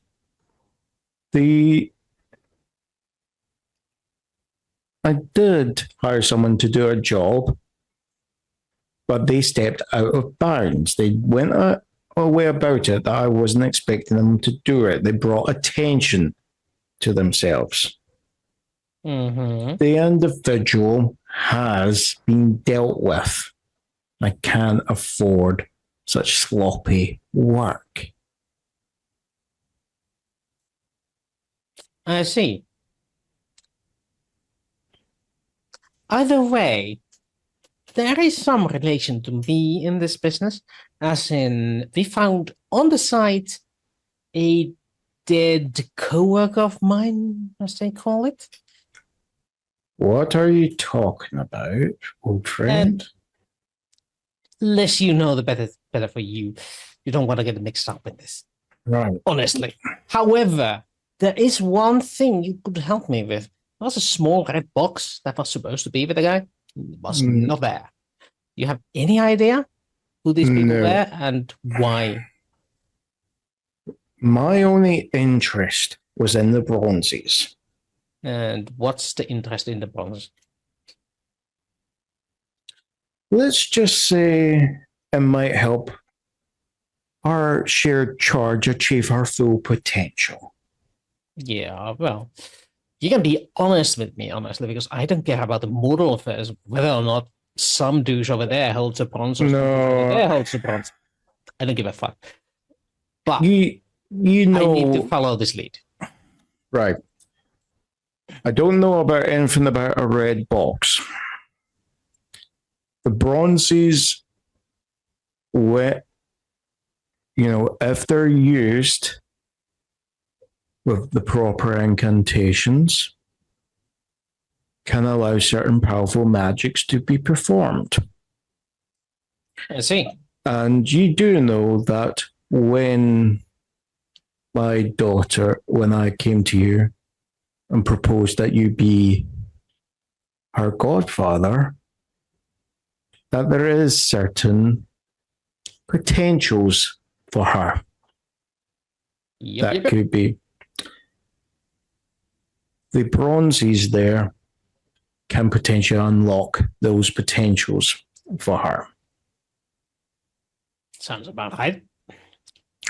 That when I heard that they were in the city, I thought I would take the opportunity to secure them compared to trying to secure them somewhere else, further from my sources of power.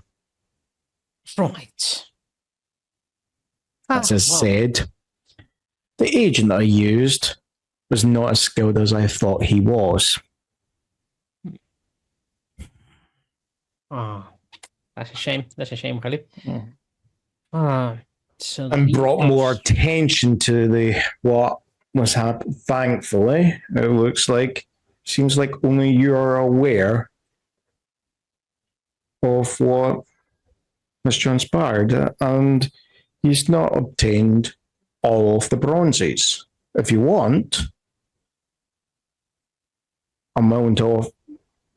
I didn't want to bring this to you because it is beneath your talents, but if you want to fulfill part of your charge to your goddaughter, you could help me secure the remaining bronzes.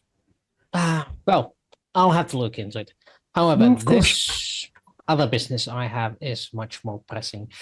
Unfortunately, I would love to help, but What you're saying that this box was with an old compatriot of yours? yep, I did say that, didn't I? Well, that should be more How than enough for a old man of your intelligence. How old a compatriot? You know very well. Now, I'm off to see Asra. I got a few things to talk with her, and with that, as you're doing that, he just says, "Remember, she still doesn't know about her true nature."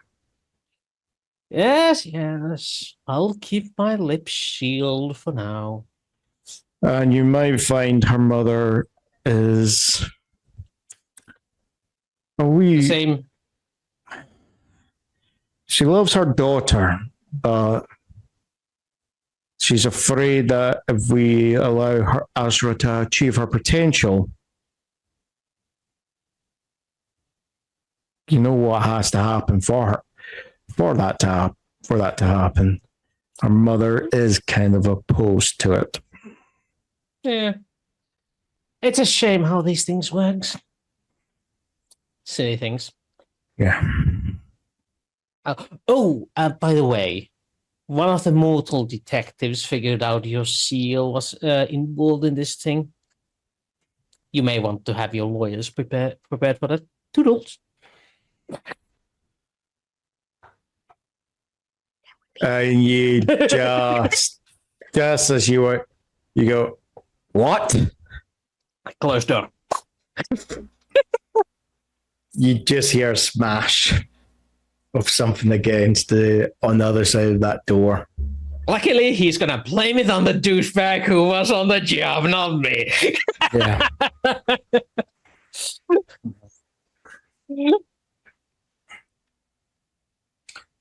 Yes. And then next, Asra. Echo, echo, echo. Asra. Echo, echo, echo. Asra's still in the kitchen, seated across from her mother, hearing the echo. And I go, Mom, I think we have a visitor. Do you want them here or not? And she just goes,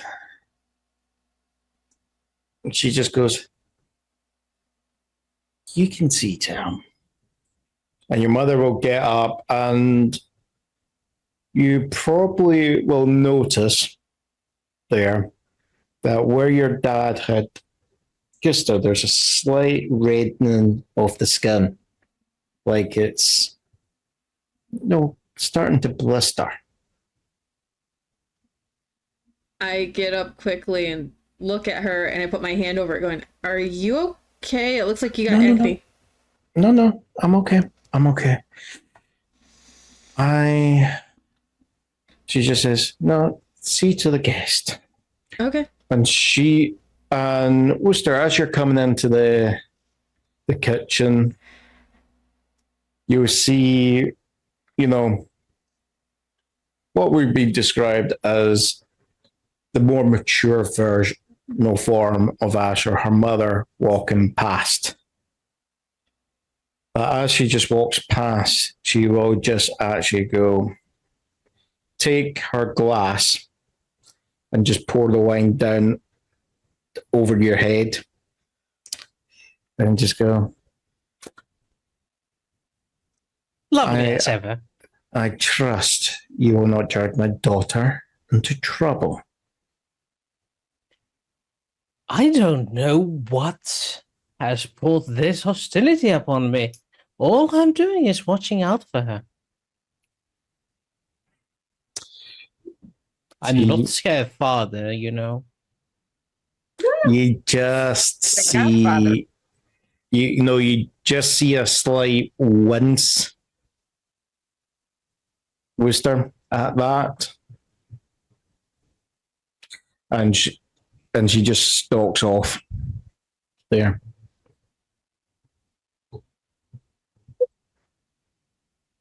And then She's a sunshine, isn't she?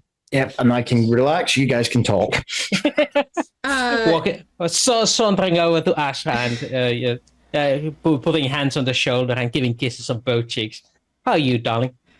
She just broke about almost $500,000 this morning. She's not in the greatest mood. Only $500,000? Only $500,000. She's losing her touch, isn't she? And I had to put at least 75% grape juice in her wine this morning. That's so that you smell more like juice than wine. That's why it's so sticky. Yeah. So what are you doing here? Because I know if this was about the ball, you would have shown up about 24 hours afterwards to make sure I didn't turn into a pumpkin. Oh, no. Wow. The pumpkin thingy. Oh, well, that's so nice. That's so 1300s. We don't do that anymore. Oh, I know that. That's why I said. So why have you come to visit? Oh, I just came to gossip. Oh, about who this time? Oh, I figured out who was trying to steal the bronze thingies. It's your dad. That's a good one. Ooh. Just wait until you hear what he's talking to his lawyers about. Last time I checked, that would be a good one. Do you have proof of this? Oh, no. No proof at all. I'm just teasing him. Don't let Mom find out. You remember the last time you did that? Honestly. No. I guess I was drunk back then. You don't remember why you have that appendix scar? I don't have no scar. You better check. I don't have an appendix. Why would I have a scar for appendix? I mean, well, yes, I do have an appendix, but it's on my autobiography, written by Tom Sawyer.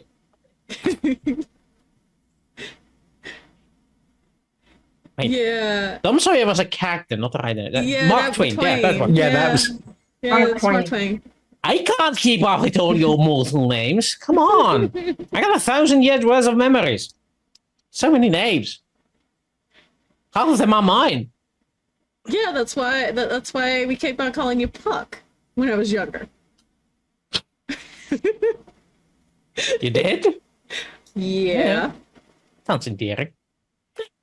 Well, anyway, I do have another enigma on my hands there.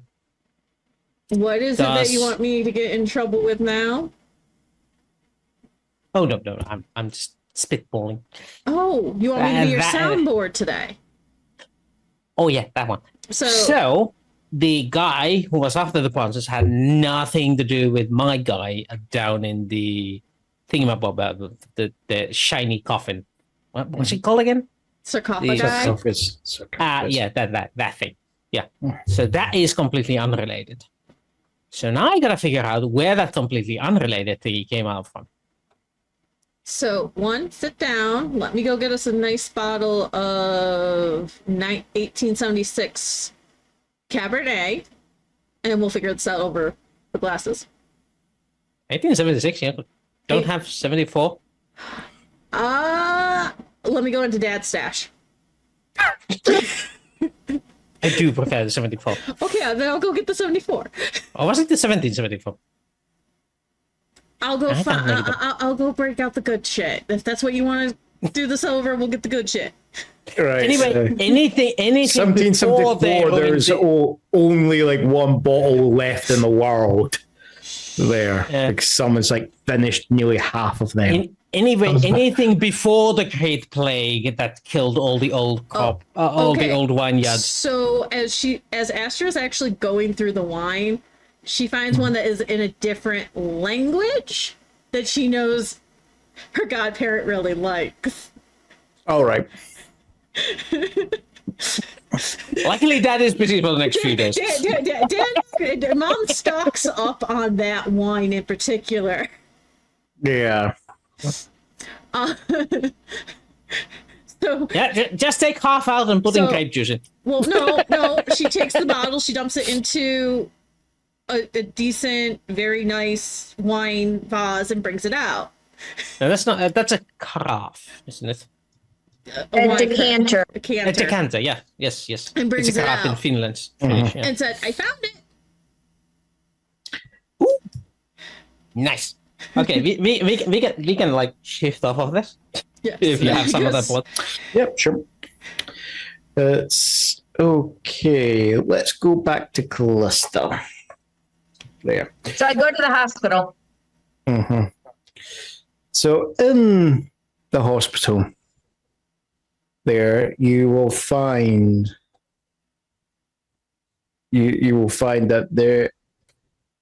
that it's quieter than there's bustle, but it's quieter as usual.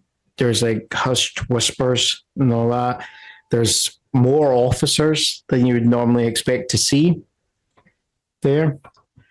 And it's as you speak to an officer and they will direct you to the third floor. Okay. And it's the cardiology department. Okay. Okay.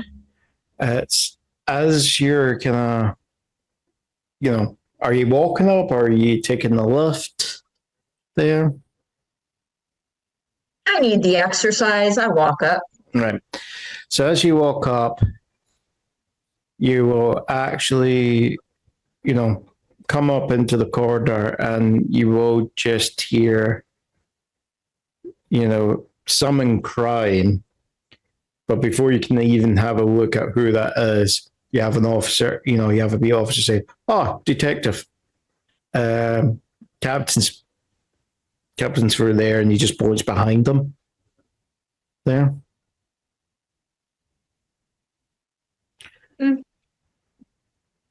Okay, I go over to the captain. So you're walking in, and you will see that your cap.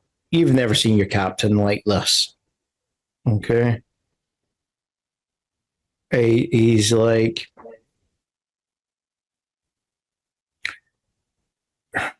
"What do you mean there is no footage?" And he's talking to this guy in, a security uniform. Wait a minute, there's no what? There's no footage. Footage? Okay, footage. Okay. And the security officer is saying exactly that. We've checked the tapes. I've never seen it like this before. They're all blank. Are you saying someone's erased them? No, no one's erased them. They play, but there's no video. There's no image there. So you mean someone's covered up the camera? No, the cameras have not been covered up. They've not been spray painted, nothing like that. The cameras, for the time period we're talking about, all the cameras went black. They were still running. They just went blackout.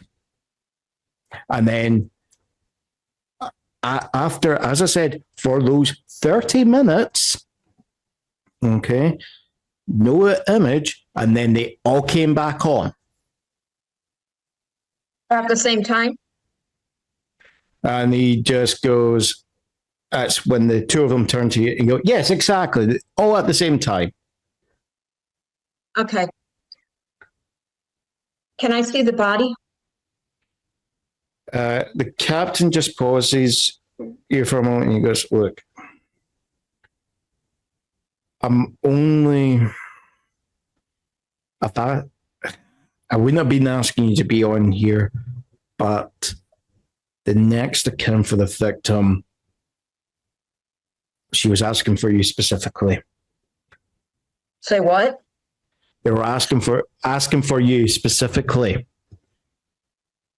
I want to see the victim first before I talk to the next kid. And he just goes, "It is someone you know." And he just goes, "But in there." And what you'll see is you will recognize the body. It's Mr. Devereaux, the husband of Mrs. Devereaux, the woman that you helped get, the man that you helped get to the hospital. What you'll find is that there's a large wound in his chest. And it would appear... Cardiology department? This is a whole new meaning of heart attack. Yeah. Okay, so I walk in, I put on my gloves, I put on new gloves. Yeah. And this sucks. This fucking sucks. Yes. So I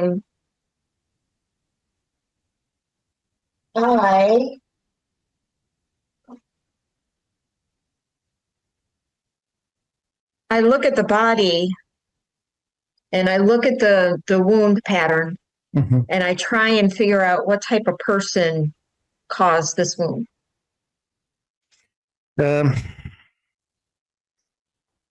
From what you're seeing, you're getting that they're strong. Okay? Because it looks like they've just, when they've got, they've went through the bone there. There. Either they're strong or they had surgical tools designed for the job.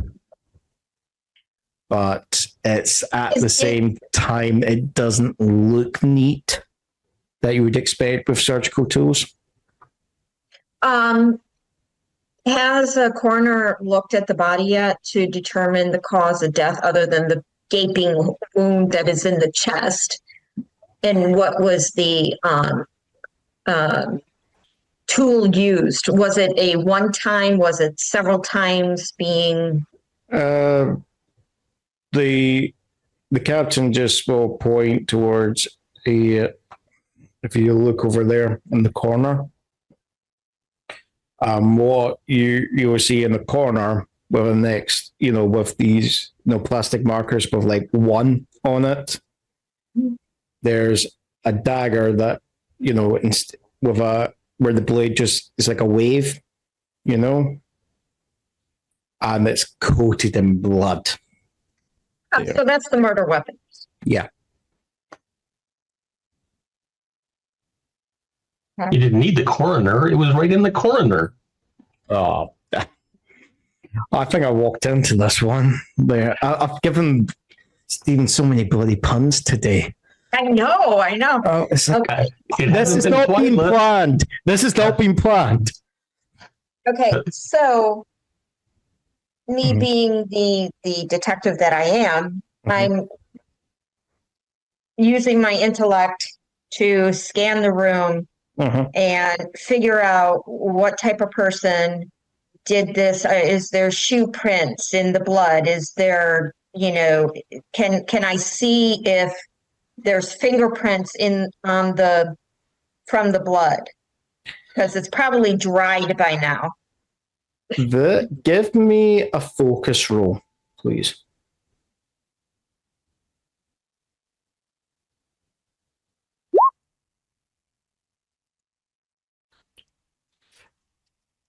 This is the thing that I would say you get. It just feels too clean, right? Because it looks like from what you see in the way, there would have been a lot of blood, okay? Mm-hmm. But at the same time, you would think it would be, if you pardon my expression, you would think it would be like a bloodbath there. But it's like, it's nothing like you would have seen like in Dexter. It's so, apart from like the knife there and like the chest cavity, like there's not even like blood on the floor or the ceiling or the bed there. It's like the place had been cleaned,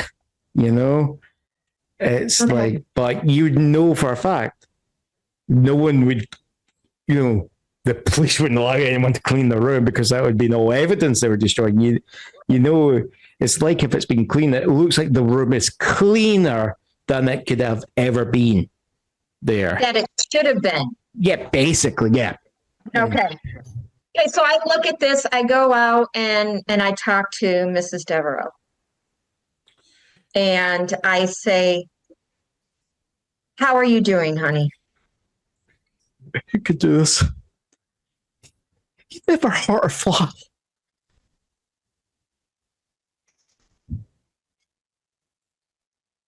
Sorry? I'm trying not to laugh, but your accent. Sorry. You wouldn't hurt them. You wouldn't hurt a fly. Sorry. Well, that brings up my question. Does he have any enemies? No. Don't get me wrong. Like, you would argue with Billy Bob there, the guy, the guy who with the rifle, but just Yeah, as many. What did he do before he retired?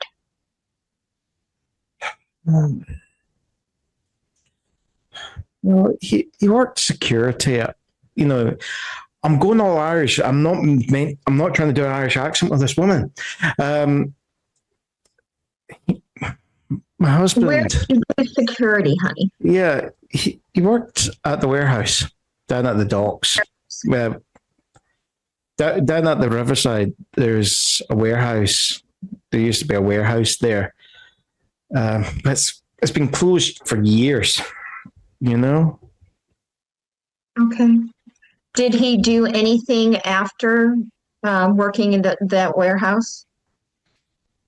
Well, apart from having the occasional drinking alcohol, the young woman at Mardi Gras, of course. I mean, yeah, he would take walks in the French Quarter. He would, he'd play chess, down at the fountain there. I mean, okay, him and Billy Bob sometimes would have arguments, but other times they would, play chess together. It's as my husband said, sometimes, okay, Billy Bob could be a wee bit of a annoying little piece of shit sometimes, but at least he played a good game of chess compared to other people. Can you, other than when we brought him in, what did he do for the last week? Well, he said something. Well, I remember there was one night he came back. He went to get the shopping there, and he said something that there was like a young hoodlum terrorizing the corner shop down from us there. Mm-hmm. But my husband scared him off there. Where exactly was there? Oh, it's like we're talking about the one just off. You've seen where I live. It's the one just down on the corner, right? Just going towards the river. There, Okay. Just on the same block to us there. It's like she's. If you want me to really be specific, I'll find a place for you. No. It's okay. It's okay, honey. We will retrace the steps for the last week to find out. If you can think of anything else, and I pull out my card and I hand it to her, please contact me. And it's just at that point she just breaks down again. And you see Calista hesitantly putting her hand out and trying to comfort Mrs. Dever, trying. Yeah. It was like you see like a beat officer, he would just come in and goes, Mrs. Devereaux, it might be best if we maybe take you back home, or if maybe not to your house. Is there like friends or family we can take you to who can, help be there for you? There, and she says, she kind of sniffles and she goes, take me, if you bring me to my neighbor. Just, I'm guessing that one with the red door when I picked you up. Yes. Right. And he goes, no, I'll take care of her, detective. Okay. I wrote down right after that all the different places that her husband, that she told me her husband went to. Yeah. And I take particular care about the warehouse. I mark that with a little star. Yeah.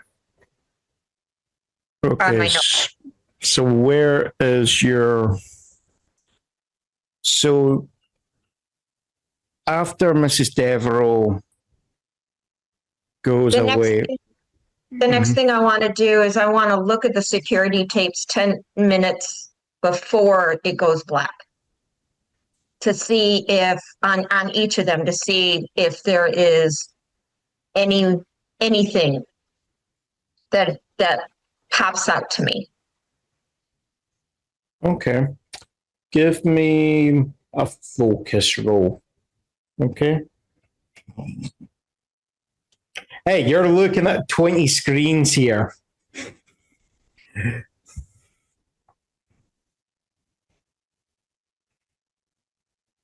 Or you're going to be looking at 20 different camera views. Okay. You're not really helping me. It should be an intelligence roll. What you will get, right? You're not getting a lot of information of it, but it's just as the security guard's saying, right? The cameras, it's all of them at the same point. It's like they go black. Okay. And what you can see is like the time, the timer on the feed stayed there, and that you can see it counting, forward there. So it's not like the camera feeds went, it's just like they just disappeared. Okay. And then and it's for 30 minutes on the dot. Okay. Where they went black, they then just return. Okay. And you can just see there's utter confusion on all the screens as people like going, what the hell's been going on, and like discovered. I want the 10 minutes before. Yep. And the 10 minutes after. After, right.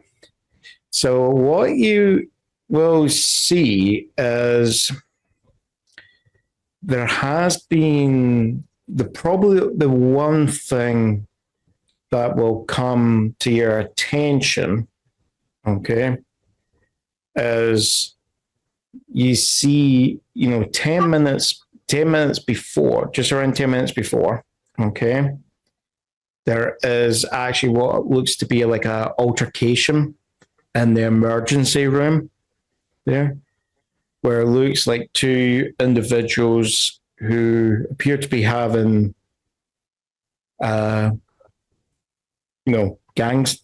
tattoos, okay, got into it, okay, and it seems to be when you're looking at it, that seems to be where most of the security went to actually pull them apart, okay. You'd actually recognize the tattoos because they're gangs in the local area, okay? Mm-hmm. One group is they call themselves the Voodoo Boys because they're a Haitian gang, okay? The other one is the Diablos, Spanish cartel. And the local Spanish, local Mexican cartel gang for the area. Okay. Go back to my notes. Mm-hmm.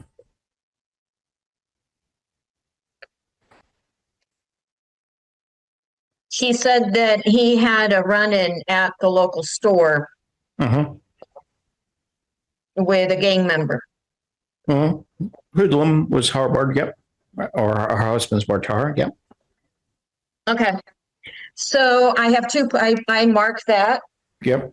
And so I have two places that next week I am going to, next session, going to check out. So I want the warehouse and the local hangout. Yeah, it's just when you're kind of crossing this off, it's like your captain comes to you and he's just going to go look at the security guard and goes, can you give us the room, please? He says that to me? No, he's saying that to the security guard that's been helping you like scroll through the video feeds. So the guard, and your captain closes the door and he just goes, look, the fact that Mrs. Devereaux asked for you to be involved into looking into what's happened, I've had to bring you in on this, okay? Mm-hmm. But the issue that I have is this isn't the only body. There's been other bodies over the last couple of months. Back up.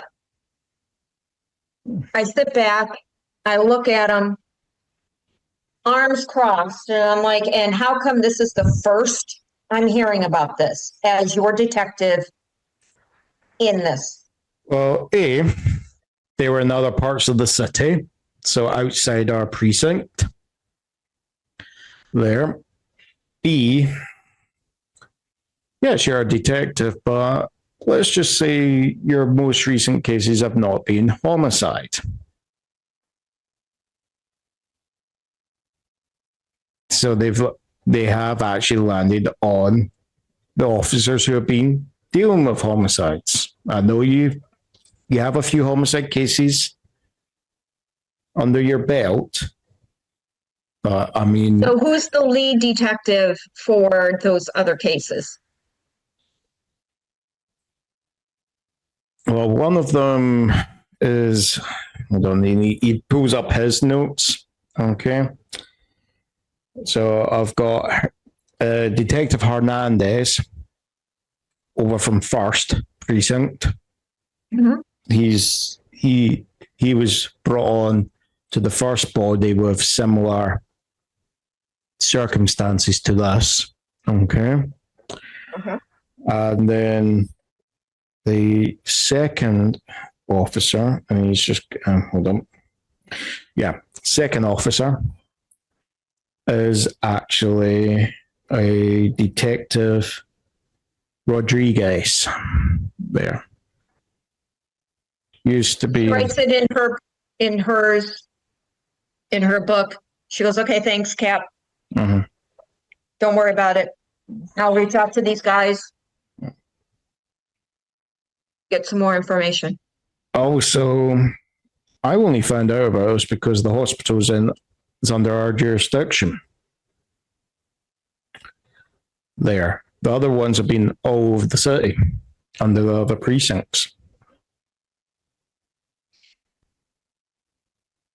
I would think that there would be collaboration between hospitals to make sure about, knife wounds, Let's. bullets, stuff like that.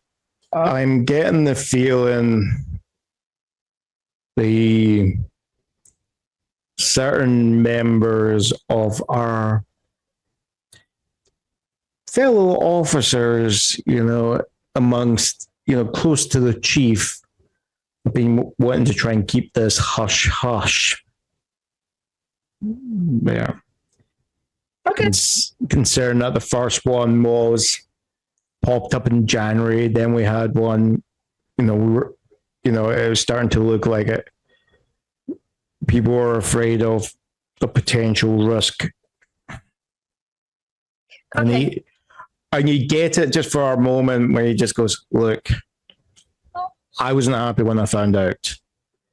But part of the argument of our higher ups, they don't want the city to be seen to be dangerous, especially for important events like Mardi Gras.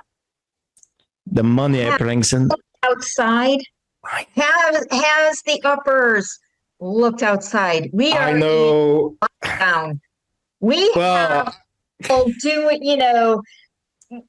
As I said, the first two murders were in previous months before this lockdown. But the fact that this has happened, I know. I'm gonna reach out to the other two officers and we will compare notes. Yeah. And I will Mhm. figure this out for Mrs. Devereaux. Speaking of which, not speaking of which, never mind. It's unimportant compared to the murder. Just something I found in the vault, but I'll deal with it. Let's put it this way. At the moment, your other investigations, find another officer to deal with them. This takes priority. Of course it does. Okay. And then she's saying this in the back of her mind, she's saying to herself, yeah, if I can't read the damn note, who else is going to be able to read it? It's like, right. And I think that's where we'll call it an end for the night. Dun, dun, dun. Answer's back on.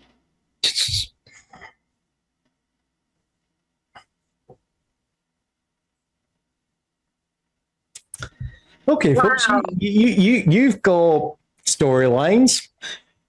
Feel free to pick up them. Yes, Froggy, something fucky is afoot in this town. What? Things happen there. And then you die. Well, I love the fact that I'm Here doing and everywhere. Well, this is the thing. You Definitely pick a getting police officer that suggests to me you want those things, so I'm giving one to you there.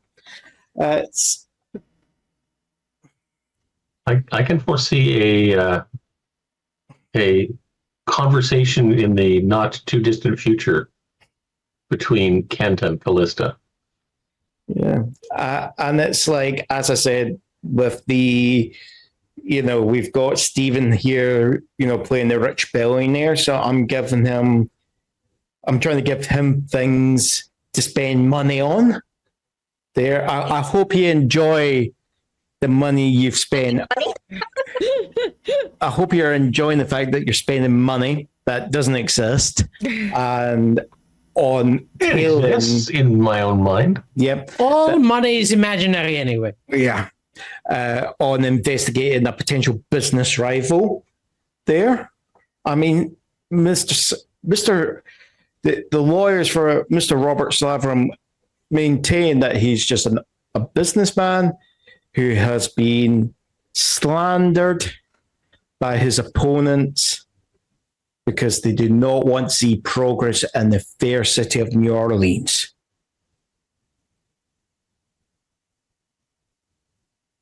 Yes.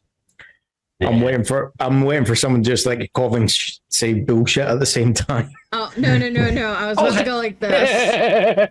Or someone just sneeze and go, "Oh, sorry, I'm allergic to bullshit," something like that. No. This is the way you do it. You go, bullshit. Yeah. Oops. And there goes the headset. Can you hear me now? Yes. Nope. I I just thought. enjoy murder mysteries too, Froggy. Mhm. That was absolutely Yeah, painful. this is going to be something I'm like so excited. And it's kind of funny. Then you've got the Astra and X stories on the supernatural side. Yeah. It The might fact be that like the father now knows that a human hit me. Yeah, but he said that wasn't what it was. So No. When Pickpocket told Dad that somebody, a human, saw it, yes, he but got pissed. Dad got pissed. yes, because he's being framed for something that wasn't his. Because yes, it was our house Sidril, but we're not quite sure how it happened. Nope.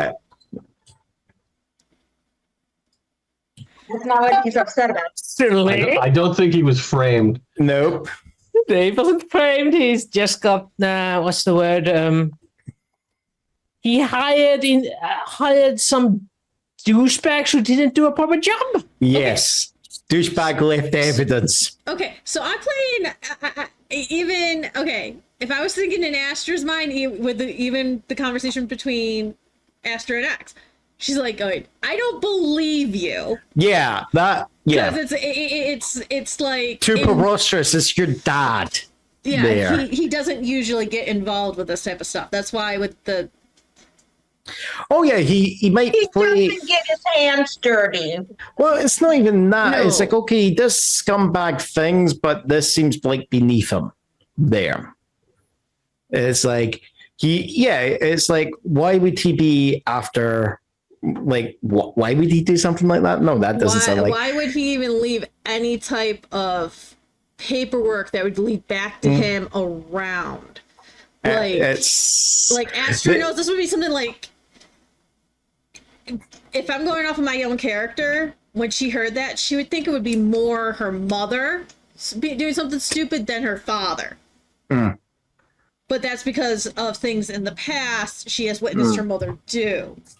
Okay, me being the person, and that is my question. What was the blister in Astra's mom? And that was my question, Froggy. what blister? What blister? Yeah. What's a blood blister? No, I said what blister? The one that was on her shoulder?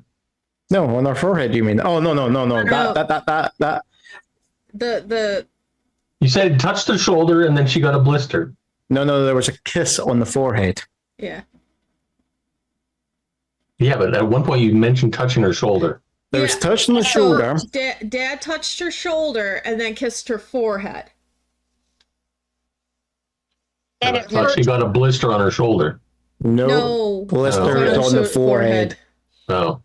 If I wasn't that clear, I'll apologize. So it's just a hickey. Jeez. Why would she get a All right, sir, I want you to do an experiment to see if you can give someone a hickey on their forehead. There. I will go with that challenge, sir. puppies? Fly here, I'll try it out. Technically, It's an experiment, but whatever. Maybe it's something we don't need to do for mankind. Well, actually, you can experiment yourself. If you have a vacuum cleaner, just like with a detector, all right, and then just stick it on your forehead and see if you can give yourself a hickey. There you go. that's Stay tuned for next week. We'll see.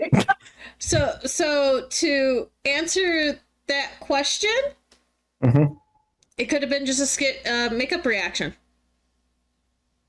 No, I don't think so, because the shit-eating grin on the GM's face says otherwise. what? Maybe she has allergies. Come Maybe on. there was an allergy between the kiss and the makeup. Who knows? Yeah, maybe actually he would. Astra asked if she was having an issue with her face.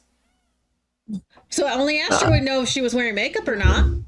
Maybe Astra's dad was just wearing lipstick. Because he's worth it.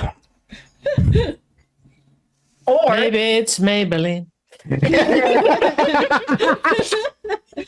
Oh wait, we got another guess. We got another guess. Right. Herpes.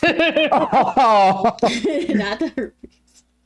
Okay, go. no, I don't want to say what I'm thinking because of what happened over the weekend.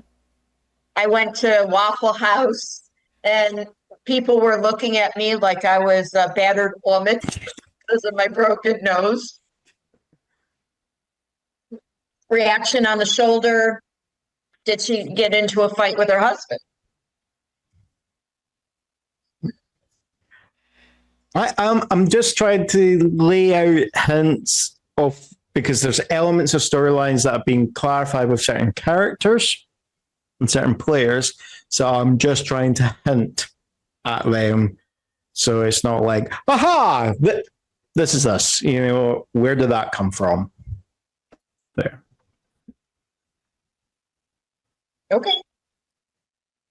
You will find out soon. You'll find out at some point. It'll be a question of how the story progresses to reveal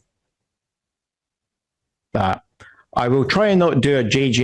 Abrams with Lost where it just keeps, I'll make a mystery box, make another mystery box, make another mystery box. We haven't solved the previous mystery boxes. No, keep making more. That's why I never watched Lost. Yeah.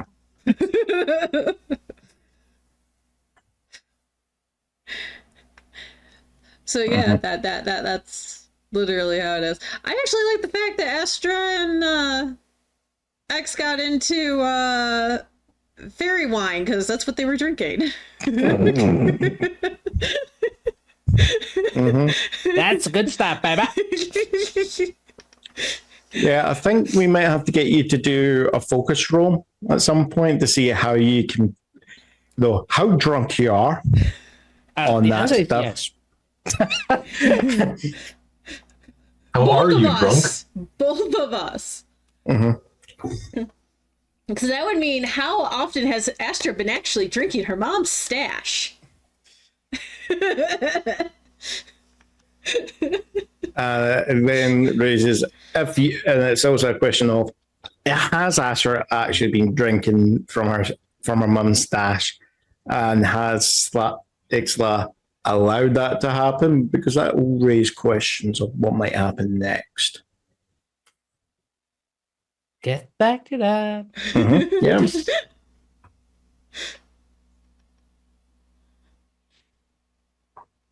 Okay. So how did you guys enjoy this? Me jumping around like a madman. I loved it. It was madness. Madness, I tell you. Yeah. It was actually pretty cool that you were able to do 3 storylines. Well, it first started as 4, and then 2 of them merged, so that way you had help keeping 3 going.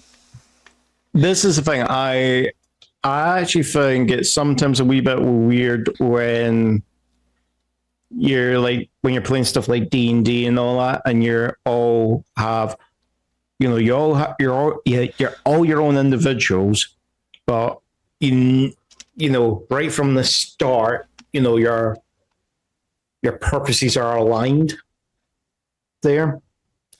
It's like I always find that a wee bit weird. So I always think of, if you're getting involved in the story, it's because there's different hooks. Okay, if 2 people, like I did a Dresden's game, a small mini, where they got involved in the same incident, but it was because for them the reason why they got involved was both people who were getting involved in it were getting them, like 2 people were getting involved because they had friends where it appeared that there was a incident with their friends, and they were going with, it looks like it might be this group of supernatural baddies, and that then led them to the 3rd character who is of that persuasion, where they were trying to accuse him of being the one that had grabbed their friends, and of course he just they break it, get into his club, barge into his office, say, "Where's our friends?" And he just he's turned slowly around like a Bond villain, right? On his chair, and he goes, "You barge in my club for what?" There. And he goes, "Right, this is not on me, right? It's the fact that his reputation's getting slandered with the idea of what's going on. He gets pulled in because of that. So they're all got different reasons for being involved in the story there. And it's not just, we want loot. There. I want it to be, there's different things going on. It's like, Sla has got connections with you guys, and because of that, he's been dragged into it because he's got reasons to interact with you guys there. We need to, we were kind of partly explored, why he's involved with Asra. Okay. Not the full extent, but we've started to realize there is then going to be some other things there. We've got a reason why Kent is looking into things. Okay. And we've then got, and that's just because, it's because there's things interfering and everyone's a part of their own world, What's necessarily going to be interfering with Kent is not necessarily going to be the same things that he might be looking into that would be bothering Asra there, because Asra's more like a coming of age story Yeah, you know, it's her coming into her own there. We've got a murder investigation. We've got a fairy godfather on a secret mission there. He's all of them. He's Tinker, Tailor, Soldier, Spy. He's all of them.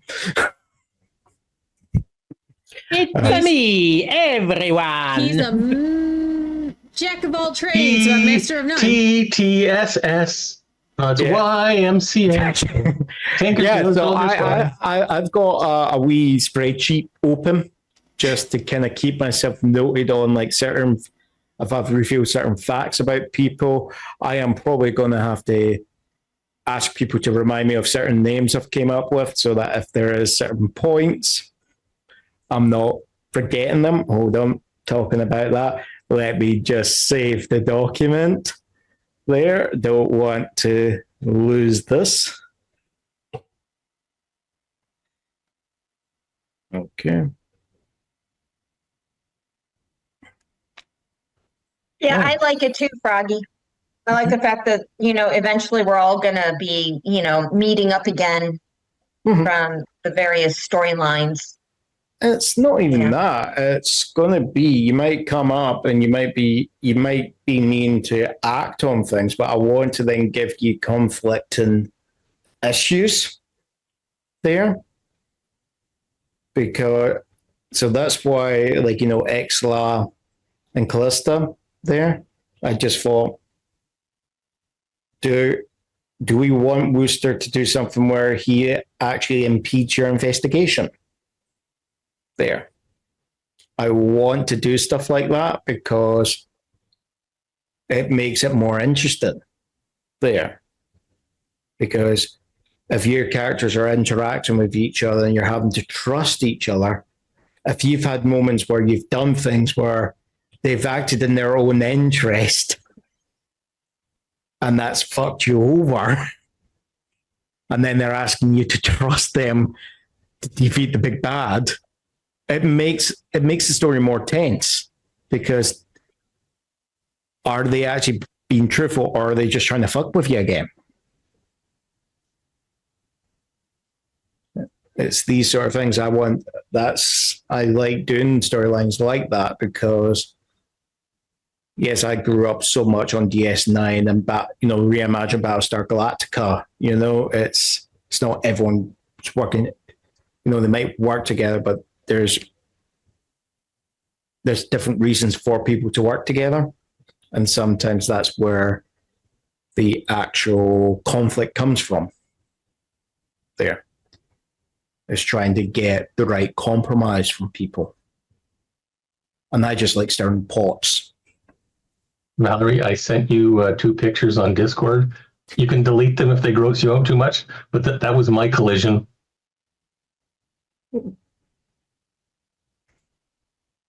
Holy shit. Exactly. No, I don't have pictures that to do that justice. What I want to see this. Well, I can put them in the lounge if you want, but they're pretty gross. But put them up for like 2 seconds. Well, spoiler. Hit the spoiler thing. Yeah, spoiler, yeah. Okay, good point. Yeah. Lounge. Try.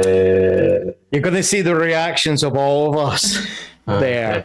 Am I going to be mentally scarred for life? Oh, well, it even let me bring them there. Just a second. Discord's actually spoiling it for all. Yeah. Did we just answer Froggy's question? What is there a bad guy in this? No, character interaction and intrigue. Is anyone a secret villain, and why is it Wooster? No, I always will say Wooster's the villain because he's been the GM the longest, and it just feels right for me to cast him in the bad light there because I'm so used to, if I'm been shooting someone, if I've been going against someone, it's been in Wooster's form there. It's just a wee bit weird for me to think of myself as the bad guy, even though I am representing the bad guy. So I'm just projecting onto him. So let me get this straight. This is a GM against GM spit roast. You guys are getting each other back for what you did to the other one at the last game. Got it. Yeah, exactly. You're just the victims in our shootout. Okay, they're in the lounge, by the way. All right, hold on, let me see this. Holy crap! How? You know what? I'm pulling this up on my phone because I don't want to go wonky on the screen. Damn! That first one was your entire eye black from the blood. Or is that what it looks like? That's actually what a bruised eyeball looks like. Wow. Froggy. It looks like a contest. It looks like a contact issue. That's... Yeah, my eye is looking off to the side, and that's the side of the rest of it is the eyeball That's what it's making me think of. It makes me think you've put, like, these film contacts, just change eye. Yeah. That's what it looks like. That's what it looks like to me because of the fact I worked. I've had black eyes. I've played rugby and I've seen black eyes. I've ruptured blood vessels in the eyeball. But never to that. Jeez. That's insane. And by the way, this is after a week and a day. Mm-hmm. Still have this. So. No, I'm sure I have other pictures of the same injury that were. I don't want to see them. Thank you. That's impressive. This is one where I can be quite squeamish when it comes to blood, but at the same time, I actually see that.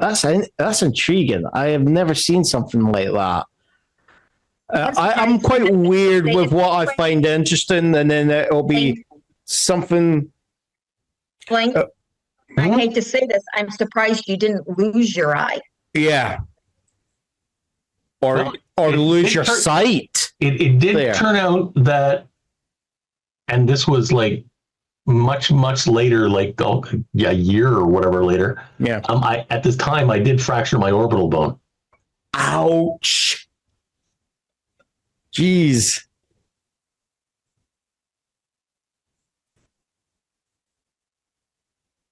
Actually, I have a much milder picture of like right after it happened, before all the bruising and everything came along. Yeah, basically, it's like the most extreme black. It just looks like a bump. I'll be honest, Froggy, what's on the lounge? It's actually, for once, the literal definition of a black eye. There, it's not the eyelid that's black. We're talking about that eye being fucking black. Yeah, that last one. I have never seen right that. after it happened, and like the bruising and nothing else had actually even started yet. Oh yeah, that's what I'd expect. Yeah, that's what I'd expect. Yeah, I've had that before, but but that's what it turned into. Like there was the other person. Yeah. I mean, when I had my meetings and my face. Hold on. So hold on. I didn't know you were in a Wes Craven horror film. Like, hold on. Were you Hellraiser? There. I mean, you just left the contacts in. That's what it makes me think of. Okay, guys, I need to go. It's almost 5:30. Yeah. And I'm sure that Wooster needs to get some sleep too. Yeah. Yes, I do. I have a long drive tomorrow. Yeah. You guys take care. So it's like a par 5 and you have a long drive? Yeah, okay. Uh-huh. Something along those lines. So bonus gumbo, was it? Bonus gumbo, folks. Bonus